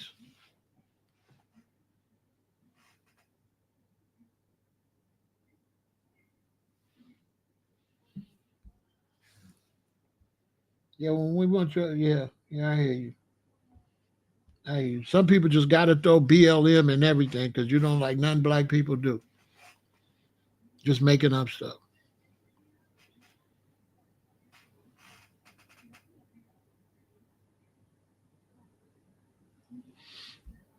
Hey, I'm trying to tell them, RJ. They're not playing. They're not going to let American cities turn to Tijuana or turn to South and Central America. They're not going to do that. And the problem with the Hispanics is they didn't come and interface. They came in and turning the place too much to like where they came from. They didn't come in and keep it the same way it was. They came in and degraded the country. That's basically what they did. And they did not manage their own people. They let their own people do whatever. And they brought down the status of the country. This is not no hate. This is not no racism. This is what they actually did. That's why, if you look, 40% voted for Trump. 60% didn't. The 40% that voted for Trump, they don't like these people. You understand? If you know anything about the Hispanic population, you know that the Cubans don't agree with nothing that the Mexicans and them are doing. The Cubans are straight Republicans because the Cubans ran from Castro and they felt like they was really under oppression and was running for their life. So when they came to Florida, they love America because America saved them from Castro and the Russian regime. So the Cubans don't mess with the Puerto Ricans and the Mexicans and them. Now the Puerto Ricans are kind of all right. But the Mexicans, Hondurans, and all those ones, the Cubans don't mess with them. The Cubans feel like they bring down America. The Cubans feel like the other Hispanics make America too much like Cuba. And they left Cuba because they didn't want to be like they was in Cuba. These are facts. So the Cubans don't want America to turn to Cuba or Mexico or Venezuela. They want America to stay like America. What they came to was a better life. They feel like a lot of Hispanics will turn it back to a worse life. Exactly, Kareem. Exactly. That's where they making a mistake. Every one of them that come out with that Mexican flag, they're gonna go back on the video. They're gonna find them. They're gonna arrest them. Listen,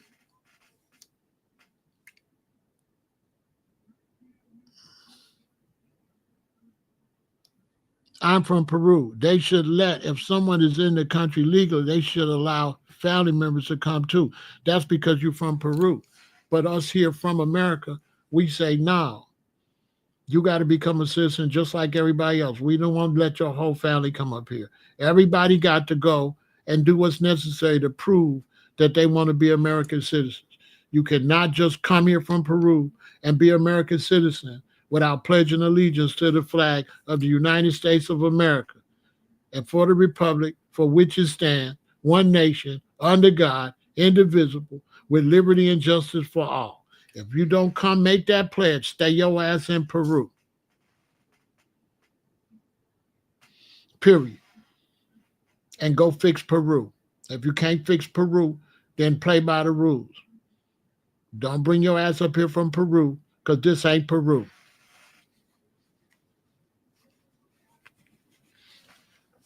We don't want your family up here if they ain't going to come up here and keep the country the way it is. We don't want to live in Peru. We don't want y'all to turn this into Peru. So that's why you got to come in and you got to get in where you fit in. But if we let too many of y'all come, you change the whole culture of the country.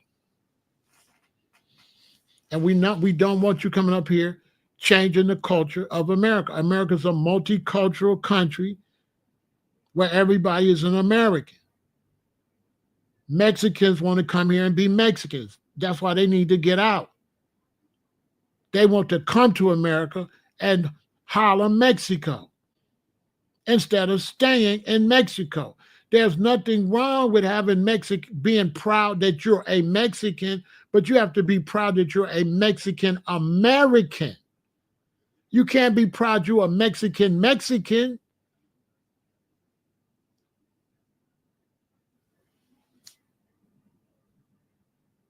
Americans were Italian Americans, African Americans, Irish Americans. You don't want to be Mexican Americans. You just want to be Mexicans. You don't want to be Americans like everybody else. You want to be your country, but don't go to your country. And we don't want to live around you if you don't want to be like the rest of us. We don't want you here.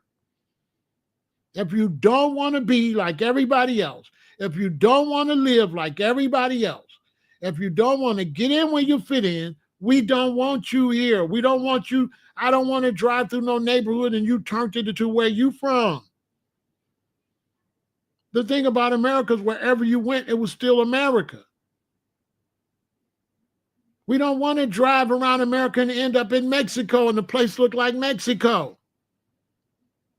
We don't want you turning this into Mexico. If you want to live in a Mexican environment, stay in Mexico. We don't want you turning this place into Africa. We don't want to drive nowhere and not to places like Africa. No. We want you to be an African American. We want the country to look the same, to be the same. We don't want your culture to ruin the country. Mexicans ain't going to take nothing, bro. You're living in a dream world. Mexicans ain't even the problem. Most of them people ain't even from Mexico. Them people from the Honduras and all that. Mexicans ain't going to take nothing. If Mexicans would take this country, they could fix Mexico. Mexicans ain't going to do nothing but get chased out the country butt naked. They're not taking nothing. They too weak. They ain't got no unity. And they ain't got no military strength. And a lot of them eat too much and is out of overshape, out of weight, a whole bunch of burritos and shit. They done let their whole health fall since they came to America, just like black Americans.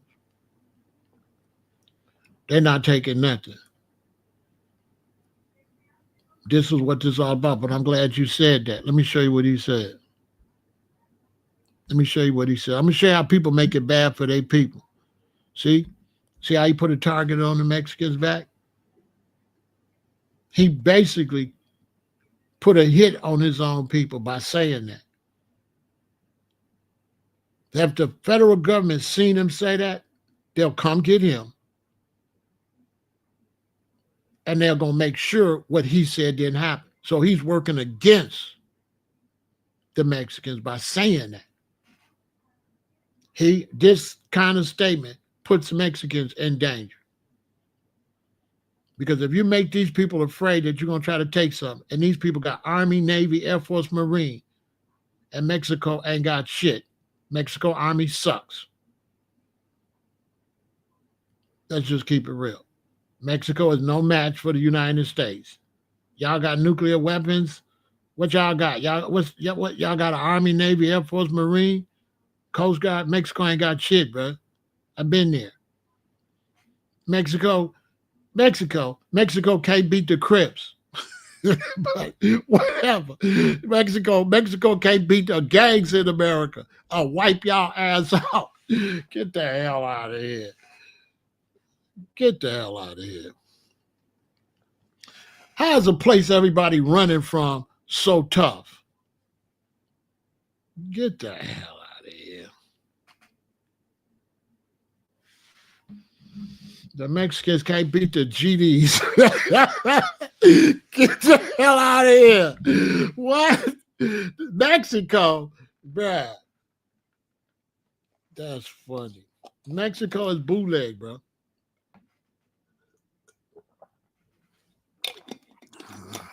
Unbelievable. Whatever. They ain't even built like that.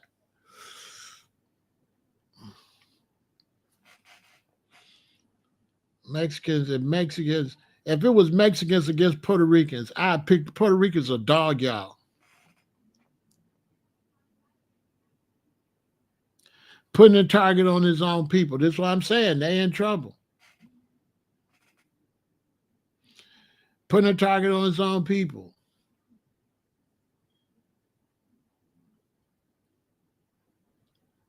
That fear is real.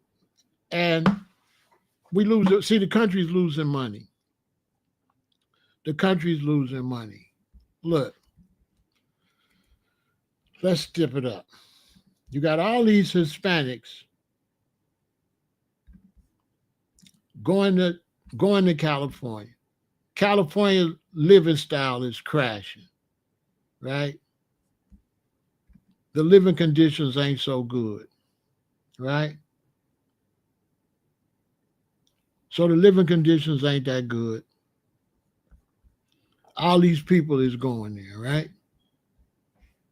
Now check this out. Now we're going to get into some people like to do conspiracies. Now I'm going to show y'all something I didn't want to talk about, but they forced my hand.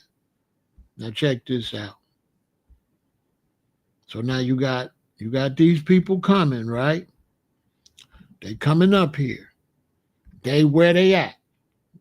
They concentrating on LA, right? They sending the military in there, right? To clear the area, right? Now, why is that a top priority to get the Mexicans and the Latinos and Hispanics out of there? This is something that Hispanics don't know.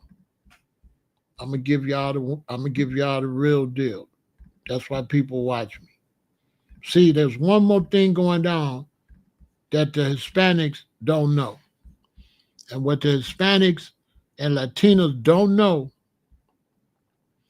is that property has to be confiscated. You got to get off of that property. You got to get off that property. If you're Hispanic, I still got love for you. You need to leave LA because that property, they already got plans for that property. They already got plans for that property, and you're not included in these plans. This is the Palisades fire. It's finna be some changes. And people living like third world don't fit these new changes. Corporate America and the powers that be is on their way. And so they gotta clean up. Okay? All right? They gotta clean up. So if you're a Hispanic, I don't got no hate for you. I'm giving you game. Leave California. Leave. Or go somewhere in California. But if you're in the Los Angeles area, you're about to be gentrified. Duh. You gotta go. All that's getting ready to get torn down. All of that. Why y'all think they let Hollywood be so raggedy? Look at Hollywood Boulevard. It's nasty. It's raggedy. It's people sleeping on Hollywood where the stars at. It's bums. Why you think they letting that happen?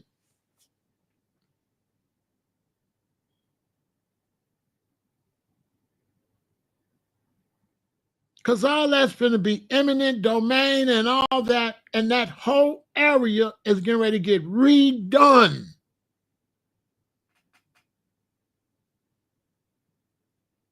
And you got to go. You do not fit the new upscale Los Angeles they're getting ready to build. Okay? That's going to be upscale. That's not going to be third world. You're not going to be selling fruit on the street. You're not going to be living how you living. You got to go. You got to go. This is to my Hispanics out there because I'm not racist and I don't hate nobody. But you got to go. If you're smart, leave. Leave. Because they're willing to do whatever they got to do to get that property. And the main ones in the way is Hispanics. Latino, La Raza is in the way of progress. And these are billionaires and trillionaires.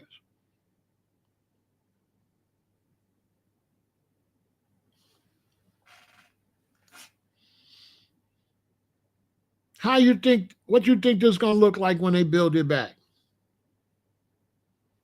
You don't think they got plans already for this?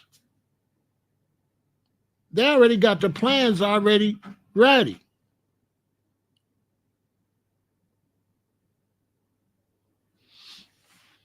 They got to go.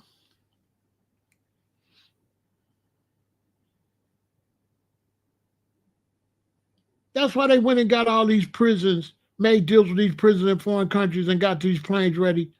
The main people, that wasn't for black people, that's for Hispanics. Man, listen. Donald Trump ain't got no problem with black Americans. Hispanics, he on Hispanics' neck. The powers that be consider black Americans as Americans. I don't know if y'all know that or not. They don't consider us foreigners. They consider us Americans. They consider immigrants as foreigners. If you wasn't here a long time, they want you out of here.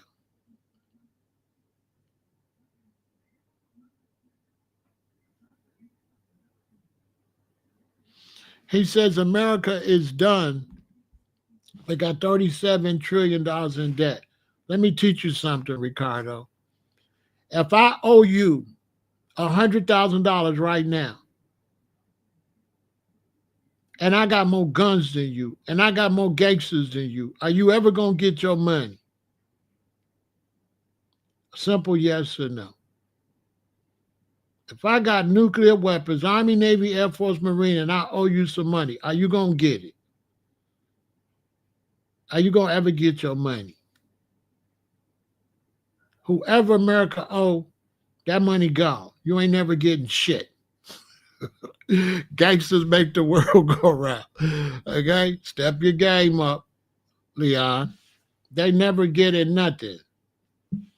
Not Leon. Let me see who this was I was talking to. They never get in nothing. Oh, that's Ricardo. They never get in nothing. America don't pay no debts. America take your money and buy guns with it. And you say you owe me. They say, oh, you what? Shut up. Sit down. What you do with my money? I bought these. I bought these. Yeah, you go see it, but this is what you do, Ricky Ricardo. You go see it somewhere else. Don't see it over here. Bye.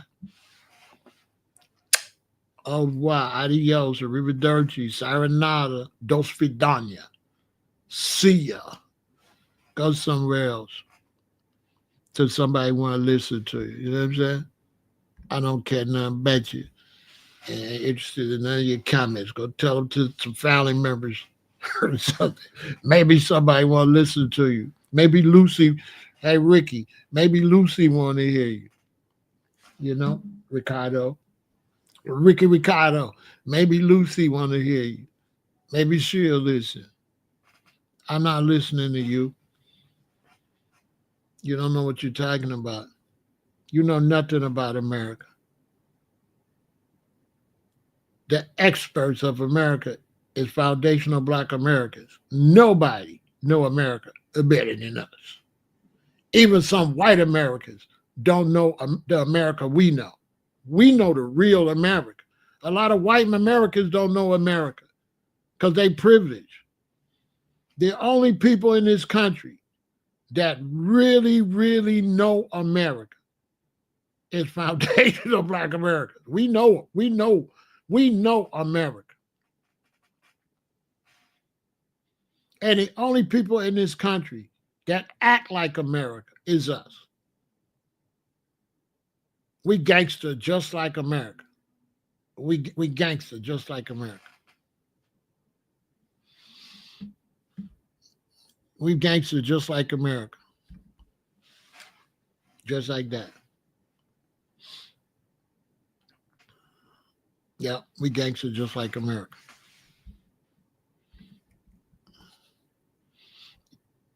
Oops, I banned the wrong person. Listen, I gotta, what's his name? That was the wrong person. Who is this? I think I oh no, that's him. I wanted to block him. What's the other person? Somebody unblocked Fahim. Let me see. Let me find Fahim. Where's Fahim? Sorry, Fahim, you're the wrong person. I didn't mean to block you. Where's Fahim? Where's Fahim? Could somebody unblock Fahim? Let me see. Sorry, Fahim. Let me find you. I was trying to block Ricky Ricardo. Oh, there we go.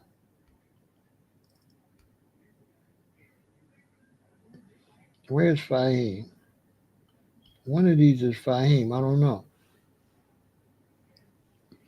Do I got mods? Unblock Fahim. Do I got mods?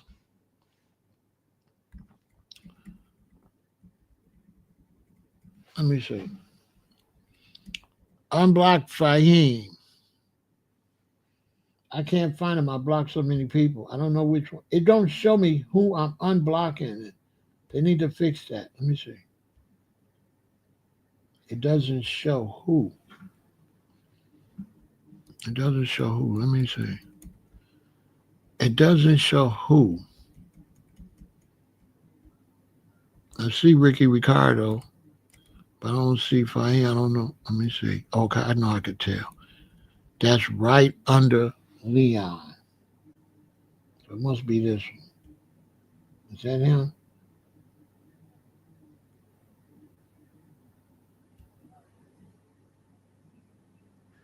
I don't know. Did I unblock you, Fahim? Let me see. Leon. Oh, he's between Leon and Blacks. So that I think I unblocked the wrong person. Let me find him. Give me a minute, y'all.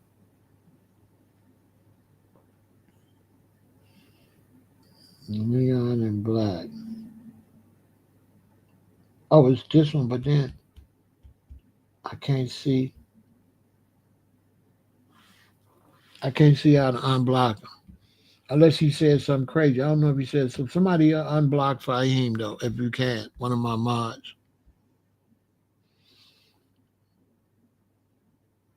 Oh, the mods ain't here today? Okay. I don't got no mods here today.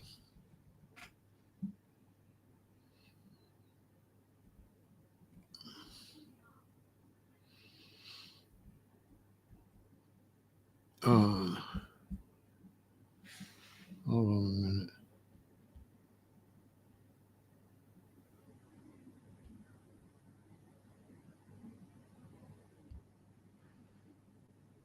Um,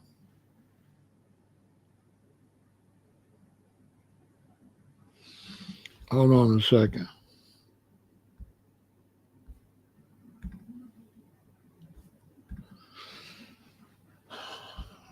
Give me a second, y'all.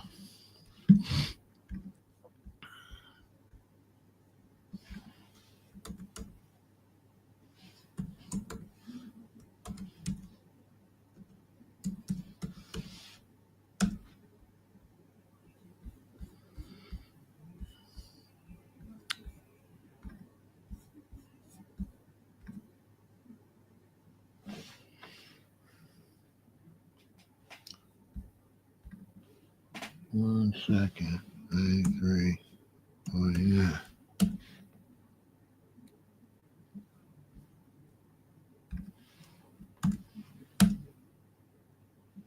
There we go. Subscribe and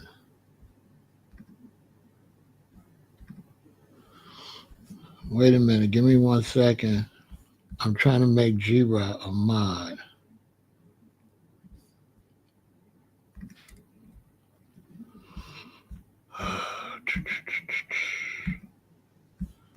They definitely do not have this stuff easy. Give me 1 second.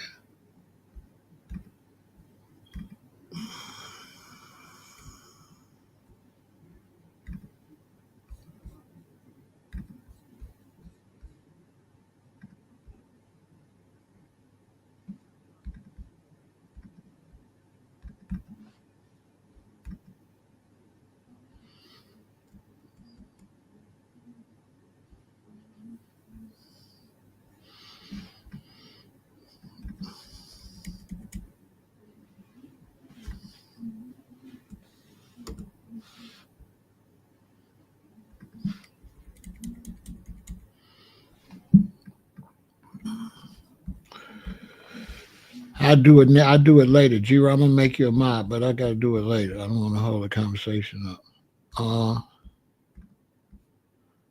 I'll do it later on this evening. I think I might got too many. I got to take somebody off. But that's pretty much what's going on with that. So my advice would be uh to Hispanics that are watching me, get out the way. Leave if you can. In the meantime, stay in the house. Stay in the house. Stay out the way.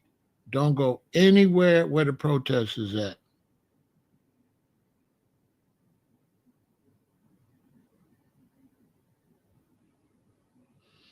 Right?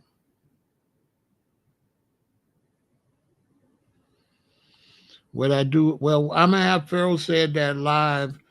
Pharaoh said that live. If y'all wanted to talk about that, we could talk about that. Uh, with the anchor babies and all that. But I don't think it's an issue because Trump is gonna get rid of all of that. 4 years of Trump, ain't gonna be no anchor babies or none of that. All that's gonna be over with. They're gonna reverse all of that. They're not gonna let you just come in and have no baby just to have a citizen. All that's gonna be over with. All that's gonna get reversed and thrown out. Because this is not a place to come and dump a baby.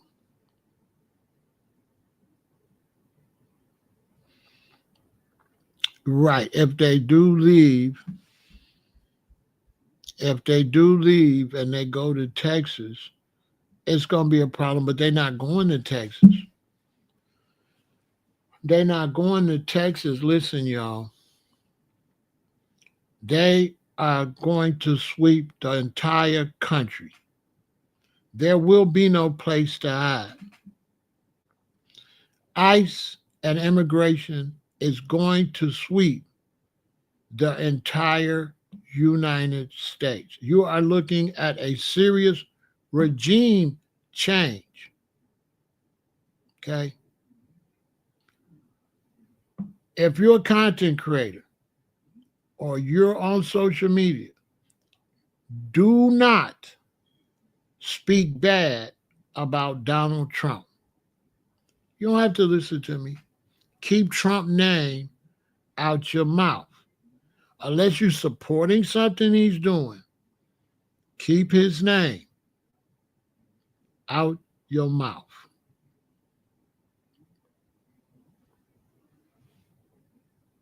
You don't have to listen to me, but my job is to tell the people that watch me what I believe is the facts, whether it's a fact I like or not. You do not want to be on Donald Trump's radar at all.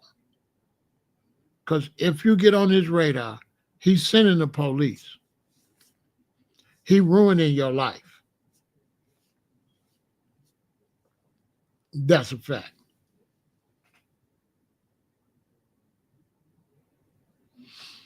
That's just a fact. Keep Trump's name out your mouth.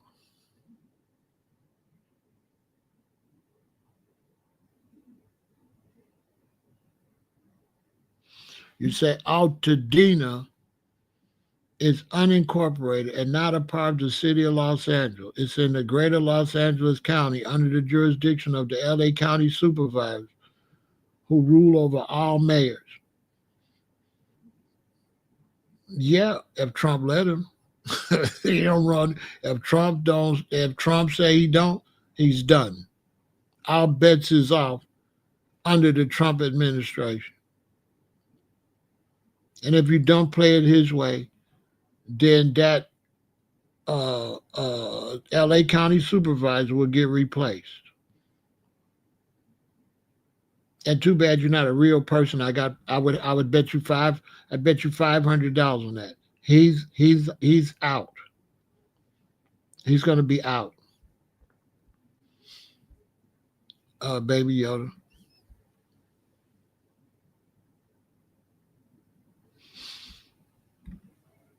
2,000 Mexicans in Houston got deported 24 hours after he signed the executive order. I'm trying to tell them. You're not going to see me talking bad about Donald Trump. I ain't stupid. You got to be smart. You're not going to see me talking bad about Donald Trump. I'm not getting on dude's radar. That's on you. I'm not getting on his radar. It's not going to happen. I learned how to stay out the way. When I came up as a shorty and we walking and we would see certain gang members, we would run before they see us. We stayed away from them. As long as we stayed away from them, they didn't get in no close proximity. They couldn't terrorize us or put us on the hit list or notice us or try to force us to get in the gang. You stay out their way.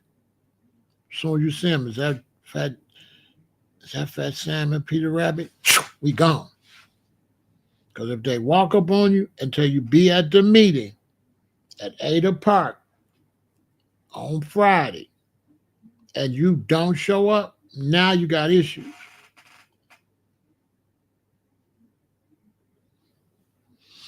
Altadena, what a lot of people don't want to realize, Leon, is they don't want to realize the type of person Donald Trump is.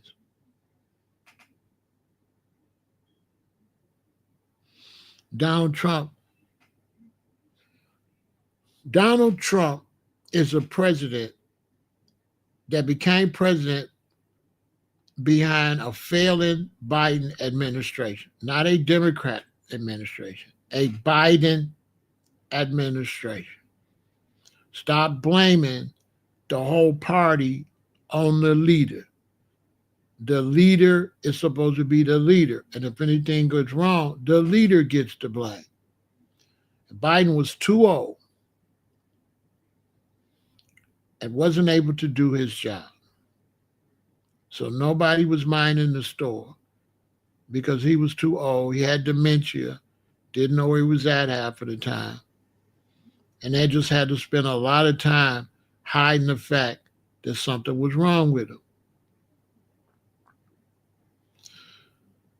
Right?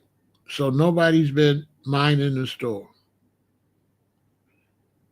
Now, people going to say Democrat this, Democrat that. Let me show you something. The guy that's running the immigration, to get the immigrations out, who did he work for before Trump? Obama. Obama had the tightest immigration presidency in history until Trump. Obama was throwing them out. Everybody's complaining. He got kids in cages. He was throwing them out. So it's not the Democratic Party, because the Democratic Party under Barack Obama was hard on immigration to the core. Biden, the Biden administration, not the Democrats. I'm trying to teach young black people, don't play the Democrat game. Every president is their own president. They don't represent their party when it comes to them making decisions. Right? So the Democrat, how did 44 Mexicans found Los Angeles when there was black Native Americans there before it was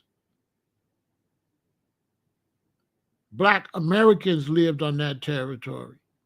Black Native Americans lived there before there was even Mexicans. Mexicans, there was no Mexicans until the Spanish started sleeping with their women and turned them into white Mexicans, in case you don't know the history. South and Central America was conquered by the Spanish, and the Spanish breeded them out. That's why you speak Spanish and not your original language. So European Hispanics are Spanish people, are the sons of the conquistadors. They're not Aztecs, Incas, or Mayans. They've been bred out. So don't tell me what no Mexicans did. Mexicans are conquered people that got bred out. Okay, Baby Yoda? Go study. Baby Yoda. Go change your name and be a grown man. Come back when you were a grown man. You was a baby. So you don't got no knowledge because you call yourself a baby. And you're talking to a grown man. So your name alone means you don't know nothing. Or you would never call yourself a baby. Go get your bottle. Your mama's calling you. She got your bottle ready. Go get your bottle and change your pamper and come back later.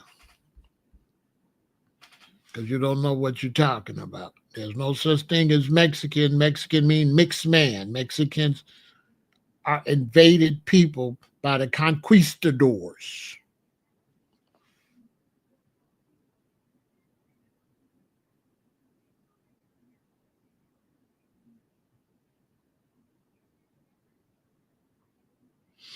Founded Los Angeles. Okay, if you're trying to say, but they wasn't Mexicans. When you say 44 Mexicans, you're wrong. They wasn't no damn Mexicans. There was no such thing as Mexicans until you got Mexican independence. But whatever.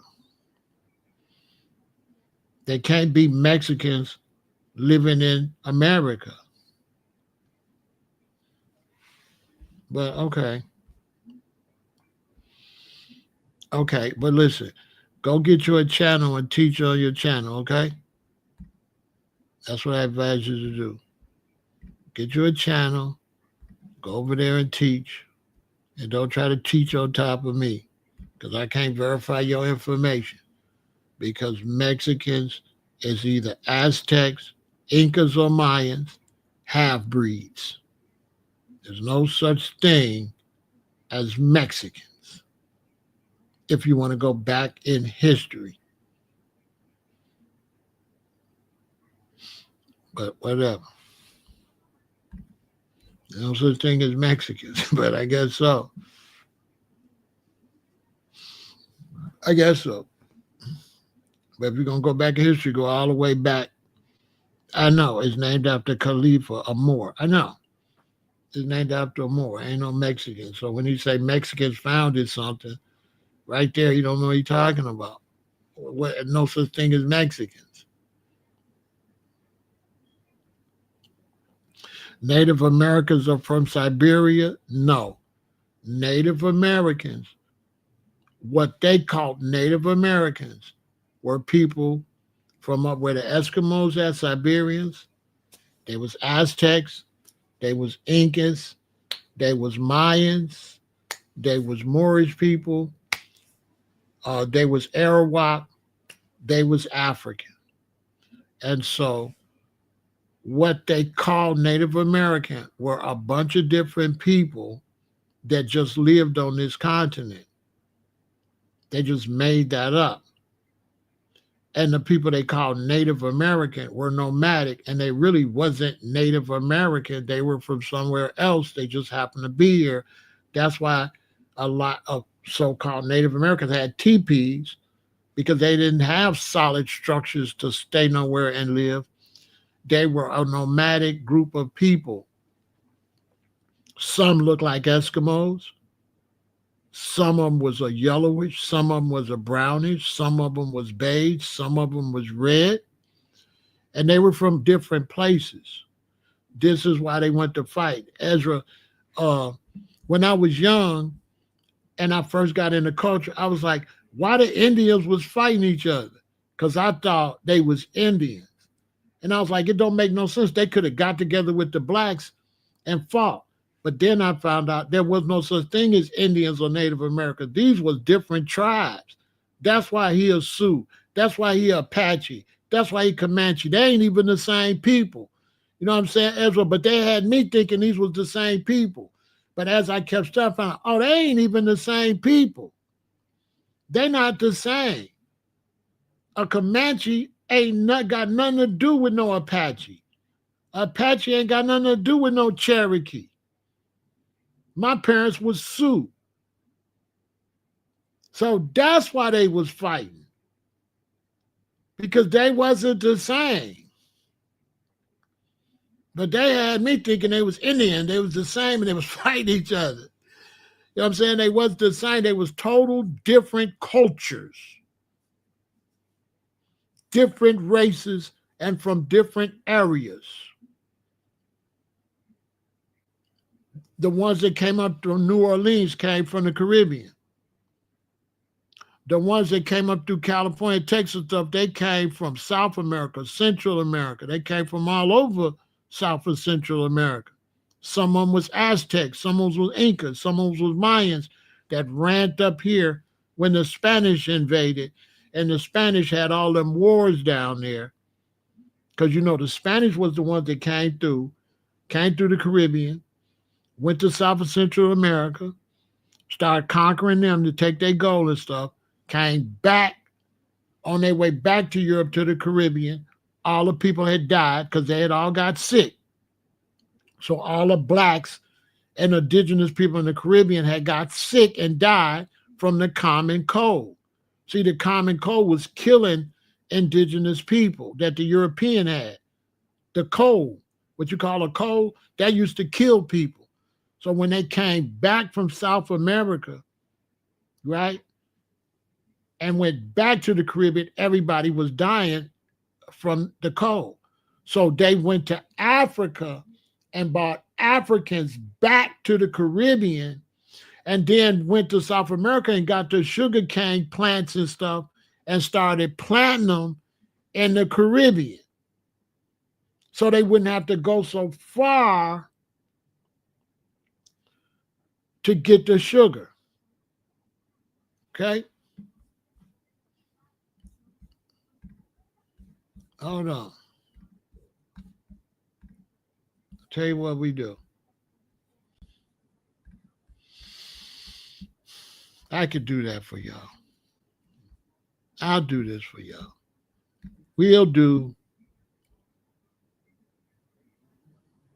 a short history lesson, right? Why not? We'll do a short history lesson. I had to do it for some people in the islands wanted me to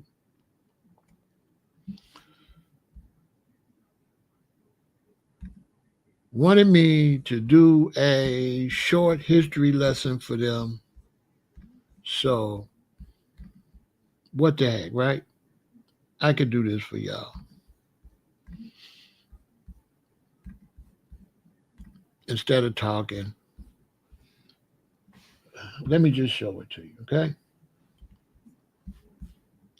So here's a short history lesson for you all. Thank me later. Colonialism in the Caribbean. Let's talk about it.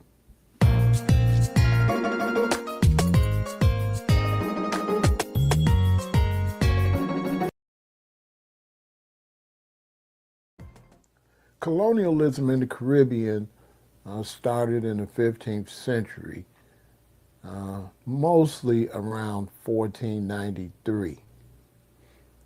And it was a result of Christopher Columbus landing in the area and claiming it for the Spanish. Now, the Spanish were mostly concentrating on conquering the Inca and the Aztec in South and Central America. But the Caribbean islands were very strategic for them to travel back and forth across the ocean. So the Caribbean really suffered a lot because of these travels back and forth and because of the conquest in South and Central America by the Spanish people.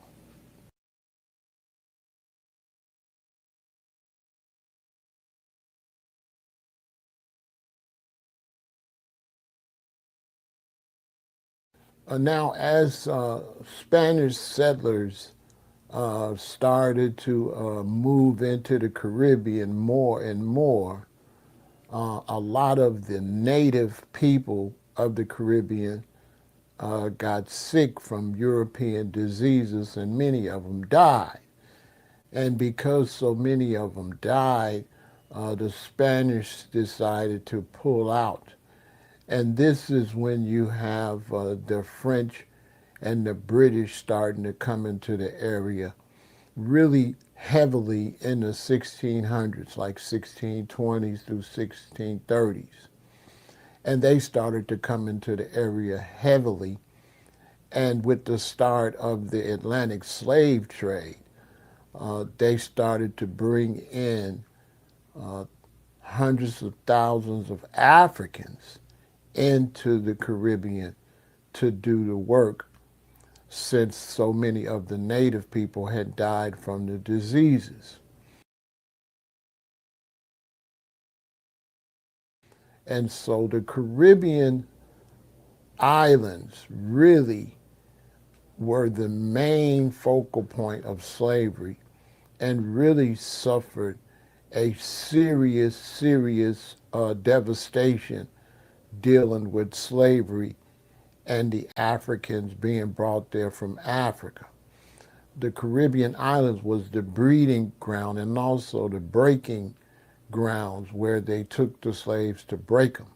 So in many cases, when people in America questioned slavery, and question how many boats and how many slaves came. They failed to realize that many of the slaves were bred once they were brought to the Caribbean, and many of the slaves were bred once they were brought to America. So not all of the slaves came across the ocean.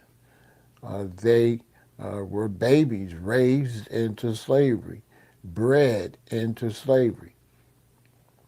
And the Caribbean was a main place for this to happen, all through, Trinidad, Tobago, Jamaica, all over the Virgin Islands, St. Croix, where the Danes were down there doing horrible things to the Maroons to break them. And this went all the way up to Bermuda. Now, you must know that Bermuda is not actually a Caribbean island because it's far north, but it might as well have been a Caribbean island because it suffered much of the same colonialism that all of the islands in the Caribbean suffered. And the only reason Bermuda is not a Caribbean island because it's just a bit north. Now, after the Spanish-American War, uh, only Cuba and Puerto Rico remained territory of Spain. The rest of the islands ended up being all split up and invaded by various nations, Dutch, French, British, mostly French and British. You had Portuguese coming down there too, but the Portuguese spent most of their energy in the South Pacific, like Hawaii. So this is how the Spanish end up after that war, not being so heavily involved with the Caribbean. But the British and the French really stepped it up and really came in heavily and really were the backbones of a lot of the slavery that was going on down there. Because even though a lot of the indigenous people had died from the diseases the Europeans brought down there, the land was perfect for the sugar cane and the coffee plantation. So look, go check that out. That's called Colonialism in the Caribbean. Okay? If you want to go through that history, that's just the beginning to show you how all that stuff transpired, right? So go check that out. Colonialism in the Caribbean. And then you'll get the background on what happened. If you notice, I showed you how the Spanish were in there causing havoc throughout South and Central America and back and forth in the Caribbean. Okay? This havoc chased people from South and Central America up to the Americas. So that's why when the Europeans came here, those people were nomadic. Nobody would be living in a teepee, they would have a village. So the fact they show you depiction of these people with these teepees shows you they were on the run. Now I was in Seattle, Washington, which is a heavy Native American, nomadic American territory, and I've been around a lot of tribes, so called, and these teepees are huge. Like they show you that what they show you on TV. No, the three the three things they used to make the teepee I was in was like 12 feet tall.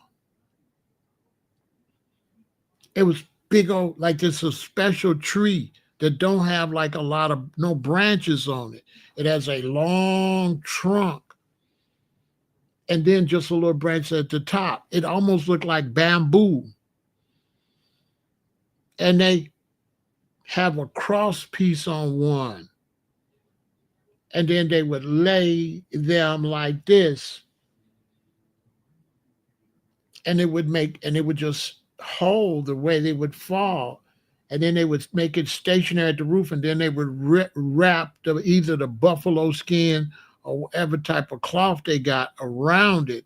And it's a huge room. It's huge. It comes down and it goes all the way out, bigger than what they show you on TV. They're huge. Shout out to all the brothers and sisters, nomadic Native Americans up there in Seattle, Washington.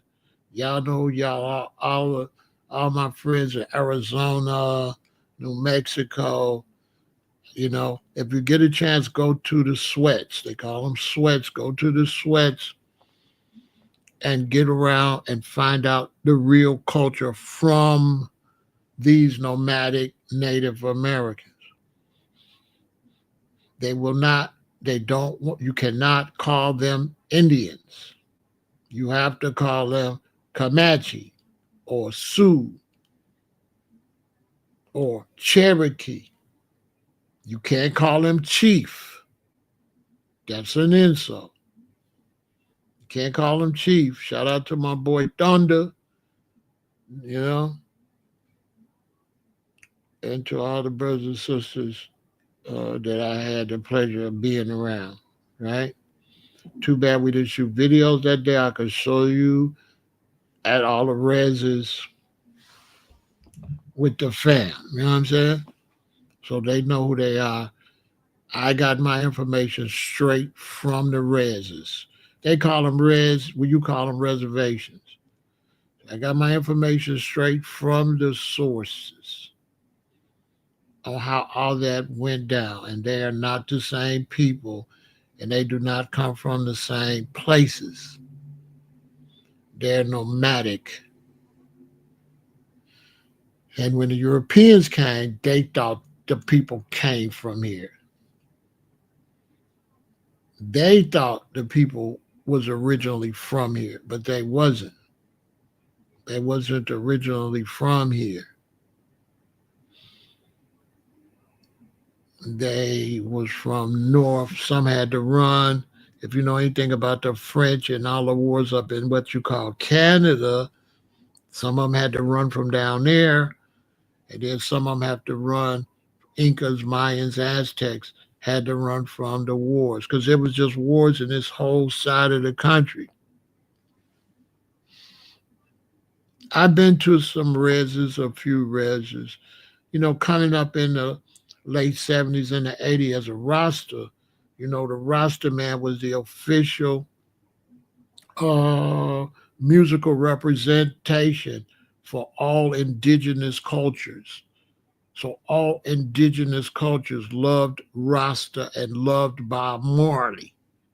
If you don't know, so if you was a young brethren with dreadlocks, all people that was into maintaining their original culture automatically cling to you. That's the real cultural community wasn't black. The real cultural community was a cultural community of Chinese that's practicing ancient Chinese culture, not the Babylon Chinese culture. Japanese that's practicing ancient culture from Japan. Hawaiians that's practicing the ancient Hawaiian traditions. Samoans that's practicing the ancient original Samoan tradition. All cling to Rasta because Rasta had the only music that fit any type of cultural activity, including black cultural activity. If you want to have an event, you're going to have reggae. You know what I'm saying? Reggae was the king music for all cultures. Facts. So that gave us a, You know what I'm saying? The Rastaman was the international diplomat for culture, for being natural, natural hair, natural man, natural food, you know, ground nation to the earth and thing, you know, that type of weird, yeah. And so, me being a black American Rasta put me in, you know, certain situations. But I lived in California, so I know the California history too. And so I got love for the Incas, the Maytecs, and the Aztecs. I got love for you. But many of you are not Incas and Mayans, Aztecs. You're Spanish. You're the children of the conquistadors. So just because you live in South and Central America does not mean you're an indigenous man or woman from there. You could be an invader, just like people live in America that ain't are the original Americans from this part of the world. They French, they other stuff. So a lot of the people in South and Central America are Spaniards. They are Spanish. They are Europeans. Spanish is a language spoke in Spain. Spain is in Europe. So speaking Spanish does not make you a cultural, a type of culture that's not white. White people speak Spanish and Greek and German and English and Portuguese. I'm just saying, no hate. So for a lot of Mexicans, certain Mexicans represent uh, Incans or Mayans and stuff, but certain Mexicans represent Spain. They have a Spanish conquistador mentality. So speaking Spanish to me is not any type of indigenous culture. It's a European culture. You understand? Much respect, El Jefe. You understand? But I got love for anybody that got love for me, so I don't do hate. You know what I'm saying? I got too many. I'm around. I got too many Mexican friends, and then I got too many. I got too many Mexican friends. You understand? Being the Mexicans, we get out like this, and so I don't disrespect Mexicans because Mexicans. I got Mexican friends. I got Mexicans brethren, real brethren, not fake Mexicans. Yeah. I was going to Mexico way back. Shout out to all my people in Agua Caliente. So I got Mexican brethren, like family. I don't do hate. I don't do hate. Yeah, but the Mexicans in LA are in a lot of trouble because they did not make sure they maintained American culture in America. And see, a lot of my Mexican friends are mad because those ain't Mexicans. Those is Venezuelans and Hondurans. And Mexicans is getting and some people think the migrants is Mexicans. Those are not Mexicans. Mexicans kept America America. They never let it get wild like that. Those are mostly Venezuelans and Hondurans and Nicaraguans and stuff coming up here doing all that. Mexicans never function like that. We have Mexican communities in Chicago, and they're American communities with the Mexican flavor. That's how we live.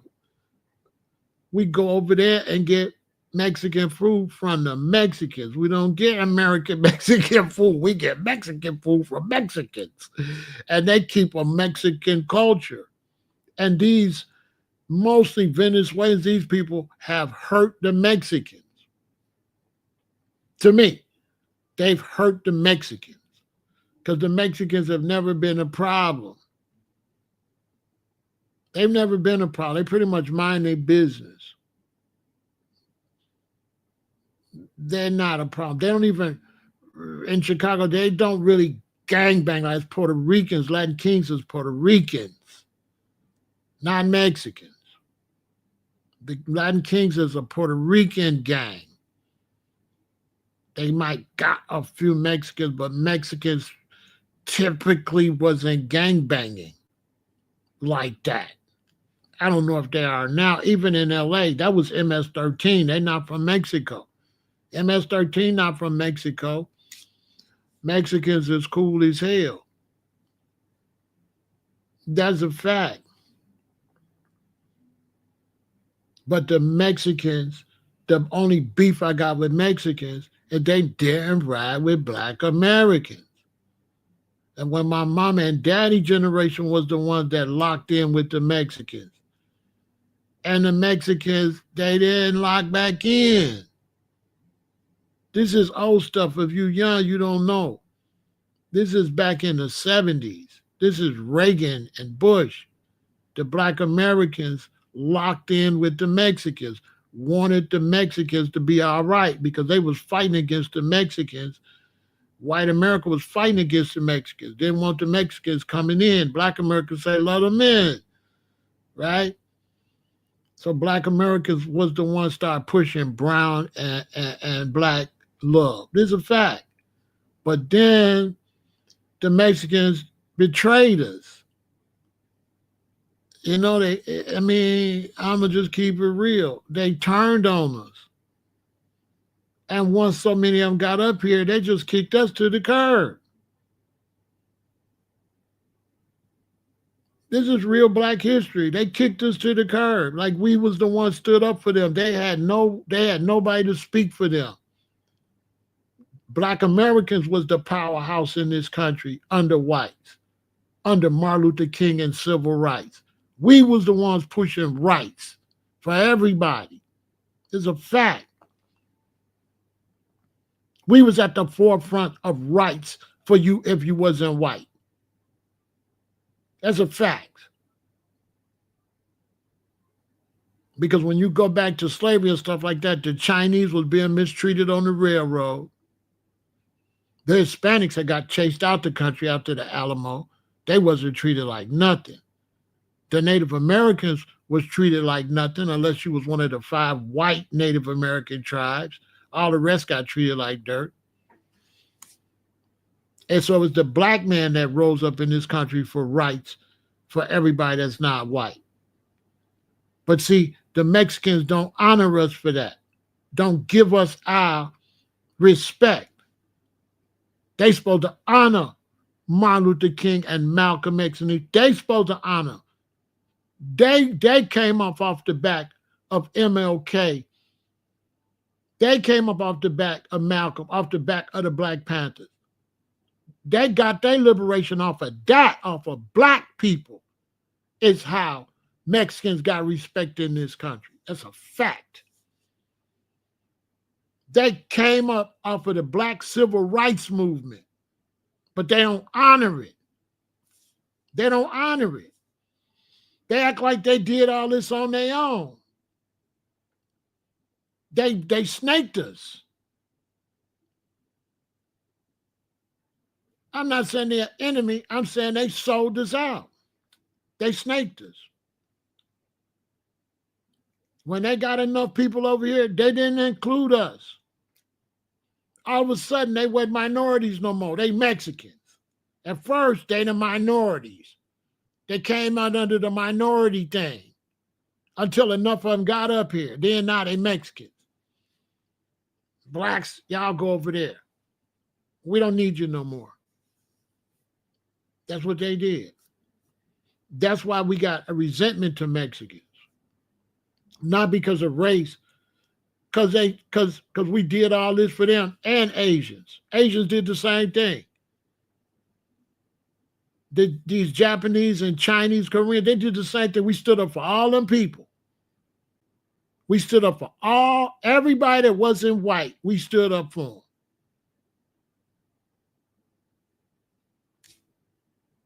As soon as they got powerful enough, they gave us the middle finger.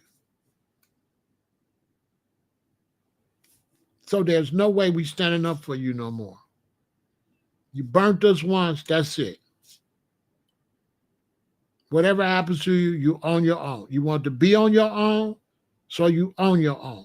So this whole thing now, all of a sudden, when Trump wanna step on your neck in L.A., now I'm seeing this black and brown unity stuff all of a sudden. You know what I'm saying? I'm like, that's so phony. We ain't heard you mention nothing about that. You know, never mention that until you get in trouble. Then when you get in trouble, you want us, now that you out there and the guns coming on the street, right? And now that the guns coming on the street and the government coming on the street and they finna put their foot on your neck, guess what I'm seeing all of a sudden?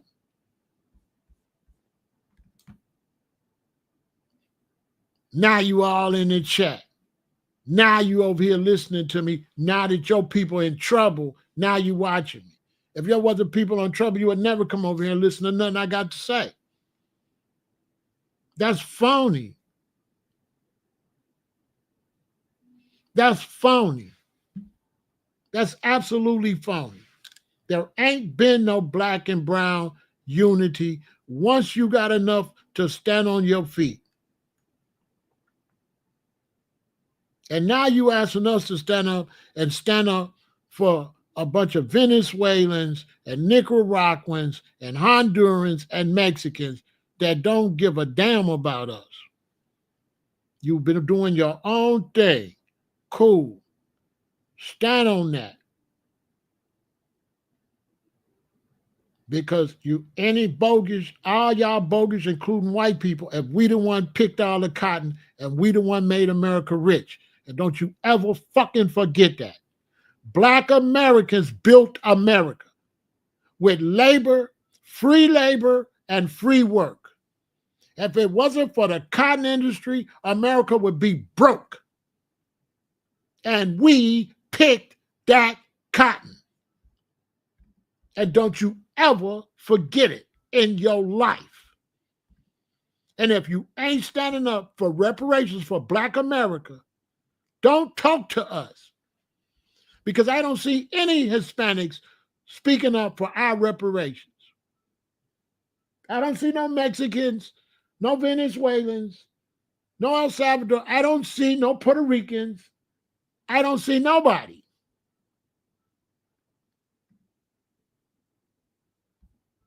Speaking for our reparations. It's quiet. It's quiet. When we built all of this. We built all of this. Mexicans ain't built nothing.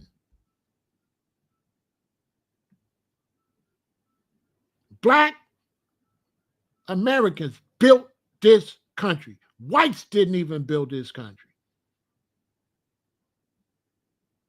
White people did not build this country. They got rich off of free labor.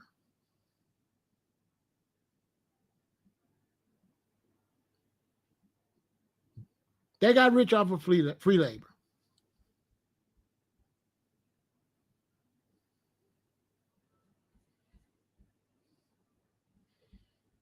They didn't build this country.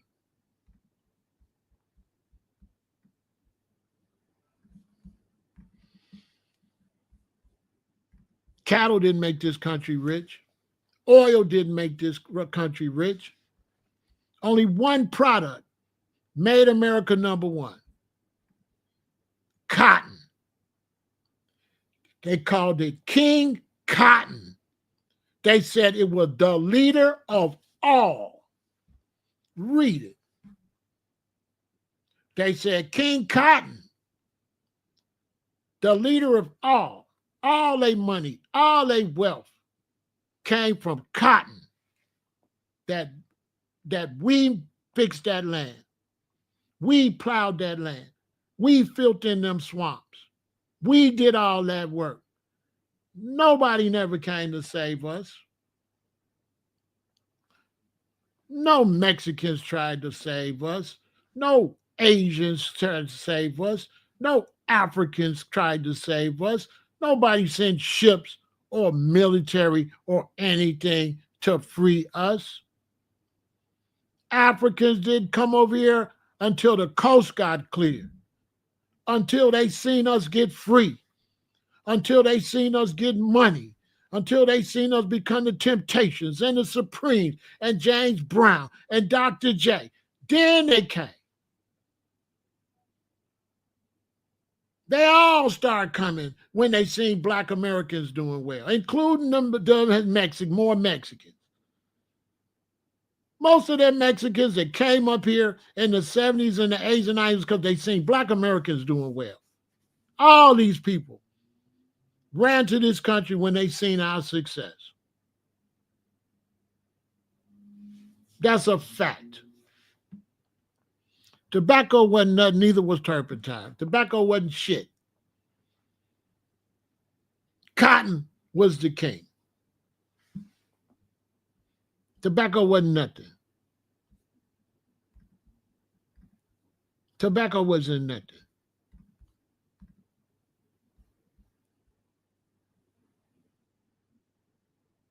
Tobacco wasn't shit. Tobacco wasn't making no money. Can't make no clothes from tobacco. You can't make all these textiles from tobacco. This where the money was at. Stop playing with me. Let's get to that.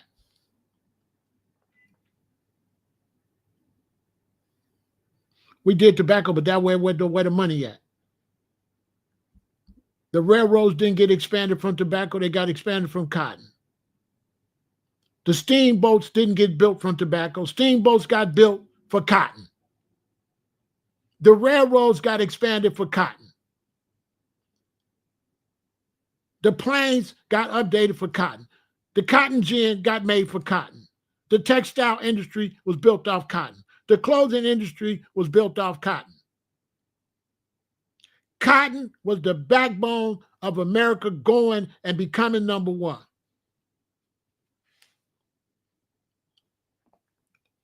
Straight, point blank, period.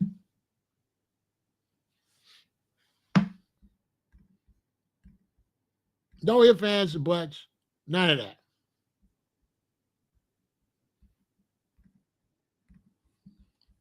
No ifs, ands, buts, maybes, none of that. These are our facts.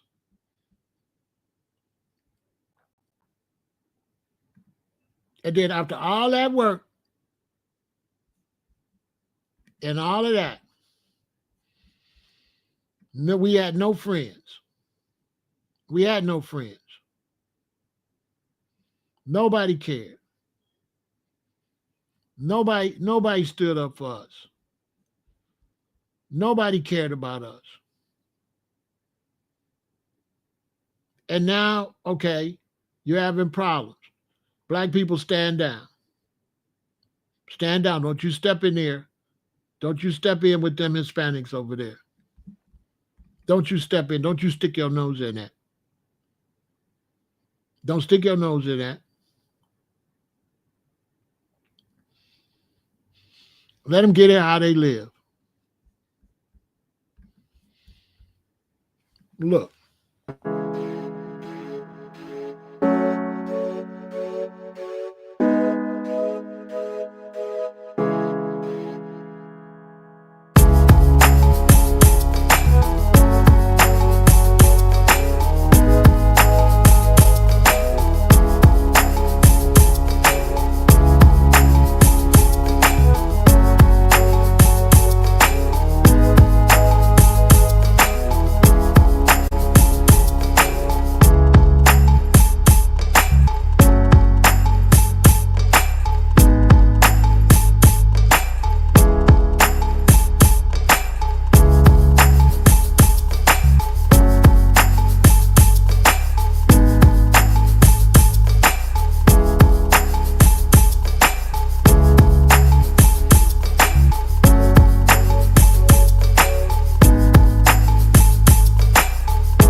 See what I'm saying? So it's like, and don't hate. Don't hate on the Hispanics out there. Don't hate on them. Don't be against it. Don't be for it. Foundational Black Americans, mind your business. Mind your business. It's not, we have nothing to do with it. We don't want to be involved. You on your own. Go figure it out. Stay out of it. Don't hate on them. Don't show them no support. Mind your business. We got our own stuff to fight. And who knows, the administration could turn on us. And we're going to be on our own. We're going to be on our own if they turn their sights on us, which is highly possible. Highly possible. So ain't no needing us getting no smoke before smoke come our way. Mind our business. Monitor the situation. Watch the situation so you can see what we might have to deal with. But don't let nobody start coming to you with this black and brown love shit. Because there ain't no black and brown love. Because the only black and brown love is the black and brown love between black people. We love the real dark black people and the brown black people. But as far as other people, we ain't got no love for nobody, ain't got no love for us. The days of us loving somebody that don't love us is over. Okay? And so if you want to know what to do, then remember this song. It's so good loving somebody when somebody loves you back. And that's a fact. That's our song right now. It's so good loving somebody when what? When somebody love you back. If they don't love you back, it ain't good loving them. And that's a fact. That's what we singing right now. That's our number one song right now. It's cool loving somebody if they love you back. And don't nobody love us. Ain't nobody cared about us. You understand? We got to love ourselves. Keep ourselves out of the scope. Now, I had somebody said I was talking crazy about Trump. I ain't never talked crazy about Trump unless it was election time. Let's get to that. When Harris and Trump was running, it was all fair game. I was for Harris. I'm trashing Trump. Go Harris. But once a person becomes the president of the United States, they get my respect. I am military minded. I believe in blacks having independence. And if we have a black president or a black leader for our black nation, then they should be respected. A general is going to respect the other general. Okay? So even if it's the opposite side, if you're a militant, if you're military minded, you still respect the other military, period.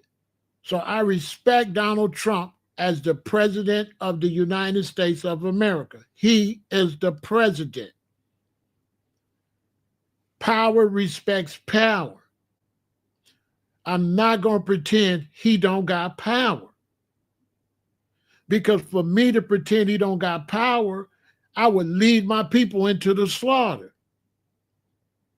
Why would I have you talk crazy if I feel like it could cause your family problems? Disrespecting Donald Trump on the internet can cause you problems. That's the kind of person he is. You have to meet every person where they at. That's not the dude to have in your mouth. It's just a fact. He not going to look back to you talking crazy about him. He only going to look at when he's the president. He don't care what you said about him last year, the year before, because he wasn't the president. As the president, he's very petty. He petty. So you're not going to see me over here talking crazy about President Trump. Now, if you're in a leadership position, you don't put your people in danger running your mouth. If I'm constantly disrespecting him as a black man, all I'm doing is putting black people in the sights of the gun. That's all I'll be doing, is putting you all in danger. We're not trying to do that. We just trying to do what we trying to do. You don't be making powerful enemies if you can't beat them. And you're supposed to know what battles you can win and what battles you can't win. You can't live in no fake ass world and make it out here. You got to know when you got win, when you can win and when you can't. You cannot win with Donald Trump. You can't win in 2025. You cannot win against Donald Trump. You're going to lose. You're going to lose. Now, if you don't watch politics, you don't know what I'm talking about. But if you watch politics and you see a Republican president with a Republican House and a Republican Senate, you know what it is. If you're smart, keep your mouth closed. Don't slap the tiger. Leave the tiger alone, or he's going to bite you. Don't go in there playing with the pit bull, smacking and kicking the pit bull. Leave him alone, okay? President Trump is on dummy. On the fact he gone dumb. He on dummy. He'll get you. He'll come get you. He will come and get you. He petty like that. All he got to do is your video cross his thing and he don't like what you said. He gonna send them people at you. He gonna send them people. He gonna send them people. Okay? Okay? Facts. Donald Trump will send them people after you. Y'all don't see dude ain't playing like dude is not playing. Like he's not playing.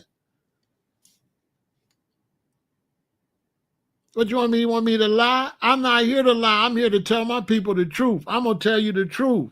I'm going to always tell my subscribers the truth. Whether they don't like it, whether they think it make me look bad or whatever. It's not my job to look good. My job is to inform you all.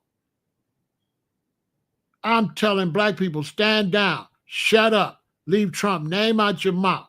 And let's concentrate on what we got to do. Because he's the type of person that if we leave his name out our mouth and we trying to do what he trying to do, he the type of person to give you reparations.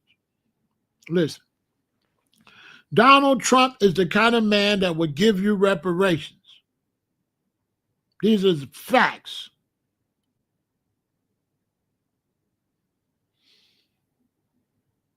Donald Trump is one of the most presidents that we had that would give you reparations. Period. Because he don't care. He don't care. He really won't care who don't like it if he decided to do it. He wouldn't give a damn what white people think. If Donald Trump wake up one day and say, I think I'm going to give black people reparations, he'll just do it. Because that's how he roll. That's how dude roll.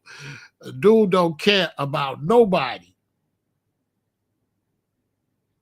He don't. See, other people care. So if people is against it, they won't give it to you. But Donald Trump, just do what Donald Trump want to do. So if he wake up one day and be like, I'm going to give black Americans reparations, you'll have it in 2 or 3 weeks. Because if he decide he's going to do it now. He's not going to do it 5 months later. He's very like that. He's very like that. So for me, that judge personalities, we the closest to reparations unto him, because no matter what nobody says, he likes Black Americans. He likes Black Americans. He's got a little racism to him, but he likes Black Americans. It's a fact. Donald Trump likes Black Americans. He always speaks on us separately. He don't include us with Mexicans and all them.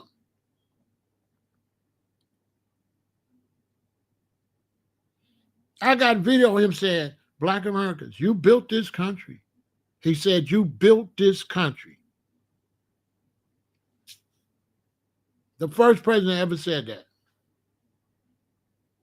I got the video.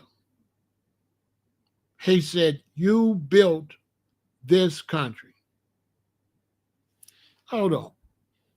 Let me see if I can find it. I don't guess YouTube a man. Hold on. African Americans built this nation. You built this nation. You know, you're just starting to get real credit for that. Okay, I don't know if you know that. You're just starting to get, you built the nation. We all built it, but you were such a massive part of it. Bigger than you were given credit for. Does that make sense? Right? Whoever said that? Whoever said that? Name me one president that ever said that. He wasn't kidding. He said, we all did it. He wasn't kidding. He's like, we all did it. Because a lot of white people did a lot. They had to fight the Indians. They had to fight everybody. They had to fight the British. So you can't take away from white people. White people put their lives on the line for this country. Whether you think they took it or not, they died to take it. You know what I'm saying? So that's why I don't really got no beef with white Americans when it comes to America. I mean, they put their blood out there. So I can't say that white Americans didn't put their blood on the line to fight to take the country and do what they did. What I'm saying is once they got it, we provided the economical backbone with the free labor and the cotton. We put the money in the game. We put the money in the game. You understand what I'm saying? So leave dude's name out his mouth. You understand? Leave his name out his mouth. You say, what about him and Musk? If you know anything about Trump, whatever Musk plan to do, unless he get on his knees and beg, is over with. If you don't know Trump. Elon Musk, tomorrow, and this week coming up, Elon Musk got some bad news coming. If you know Donald Trump. Elon Musk should have never said the stuff he said about Trump this past week. If you know Donald Trump. Ain't no I'm sorry.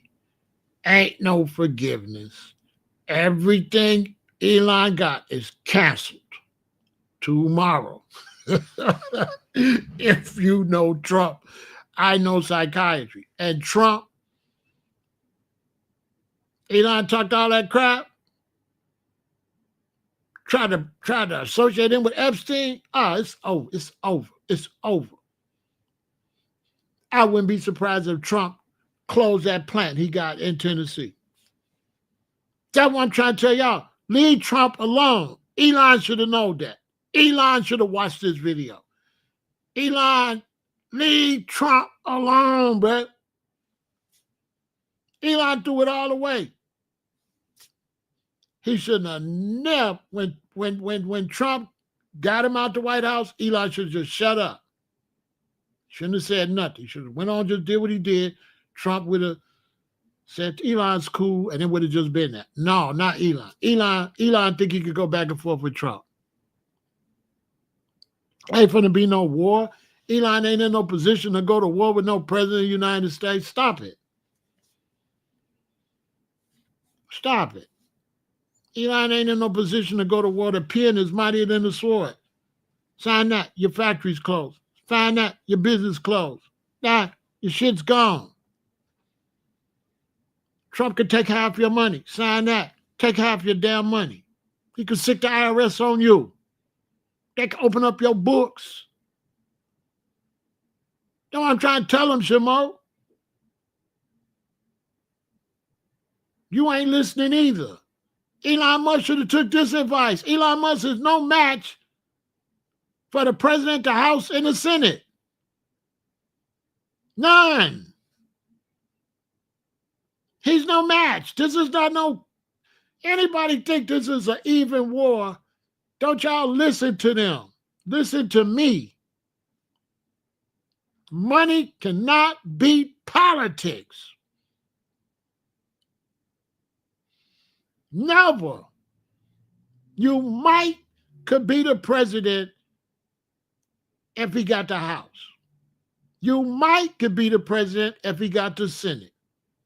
But if a president got the House and the Senate, your ass cannot win.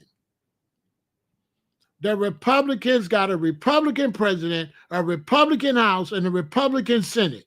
Go in the chat and tell me when the last time a president had the House and the Senate. A president, and we ain't never had a president like Trump. So if you put the House and the Senate in Obama's hand, you put the House and the Senate in Clinton's hand, Bush hand, maybe you put the House and the Senate in Trump's hand, it hit different. Yeah, it hit different. This is Trump. Trump got famous on TV firing people. You're fired. That's how he get out. That's how he get down. He fires people. That's how he get down. Come on, I've been watching dude. I would never play with dude. I wouldn't play with him. I wouldn't play with him. I like him in a kind of weird way. I kind of like him in a weird way. But he's the president. I always respect the president. Whoever's the president, I respect him. You can't be a boss if you don't respect a boss. Bosses respect bosses. You know what I'm saying? Once you're the president, you're the president. All right. Salute. You know what I'm saying? You're the president. Gangster shit. We don't do fillers. Well, you know what I mean? We don't do that. Businessmen, gangsters. We don't do that. He's the president. Says bada boom, bada bing. He's the president. What else? What you want me to do? It's just like if you're in the mob and you don't like Paulie and they make Paulie the Don. Okay, it's a wrap. Paulie is the Don. Fuck you want to do? It was one thing you was talking about Paulie when he was just another made man. But when they make Paulie the Don, shut up. Don't say nothing about that Don. This is gangster stuff. Don't say nothing. Shut up. Go to prison. Say something about the chief of a gang to a gang member and see what happened to you. You don't talk about chief. Nobody's chief. Okay? You don't talk about the number one Crip. You don't say nothing about the number one Blood. You don't say nothing about the number one Vice Lord, Traveler, Folk Corner Hustler, whatever. Don't say nothing about they top man. Don't say that. Don't say that. Your name Wes, and what? You ain't in that mess. Okay? Especially young black brothers. Remember, your name Wes. Stay out of certain mess. Don't step in no doo-doo. Okay? Do not go on social media posting about no negativity about Trump. Saying, hello, police, look at me. DEA, FBI, that's all you said. FBI, DEA, look at me. Look at me. I'm talking about Trump. I hate Trump. All you agents that love Trump, look, I hate him. You know, that's what you're doing. You asking for some attention you don't want.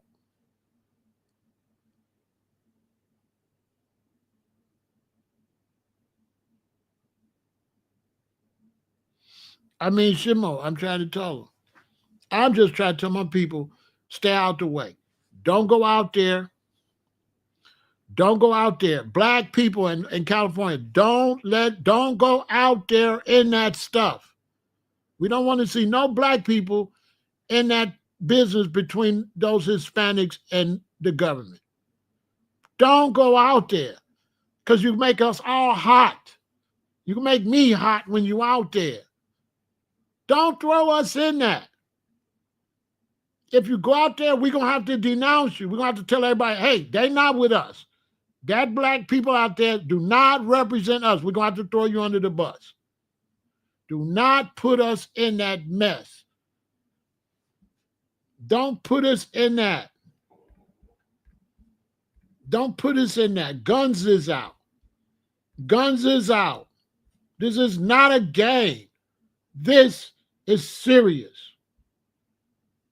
This is not a game.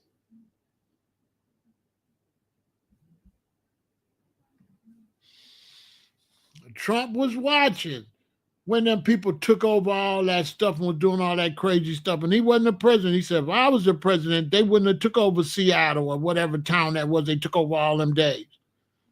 He hell bent on that. Then you're not going to do all that. Stay out of it. That's the only reason I made this lie. Stay out of it. Stay out of it. Please, black people, stay out of it. Talk about something else. If you want to just discuss it like I'm discussing, cool, but don't pick no side and definitely don't go against the government. Do not go against the government. If you're going to side with somebody, side with the government. Do not side with the protesters. Don't. We got enough problems. We got enough problems. Don't go stand up for them people. Them people never stood up for you. Never. Them people never stood up for you. Stay out of it just the same way they ain't said nothing about reparations. Ain't none of them Hispanics saying nothing about reparations for black Americans. They like to hell with us. They don't care if we get it or not. A lot of them said they don't want us to get it. They was coming all into my chat, Hispanics. Why should you get reparations? Why should this and that? Haters. They never want to see us get nowhere. Most of these foreign people, all they want to do is ride our back. And I ain't trying to be disrespectful for the black ones too. The black ones that come from Africa and all that stuff, they come over here, they piggyback off of black Americans, but they don't love us. They try to use us when they can. As soon as they get a thumbs up or get something, they kick us to the curb. Black Americans, foundational black Americans, we own our own and act like we own our own. Our name is Wes.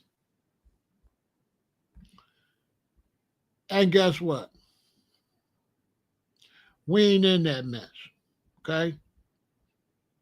Stand strong. Stand on what we stand on and mind your business. All right?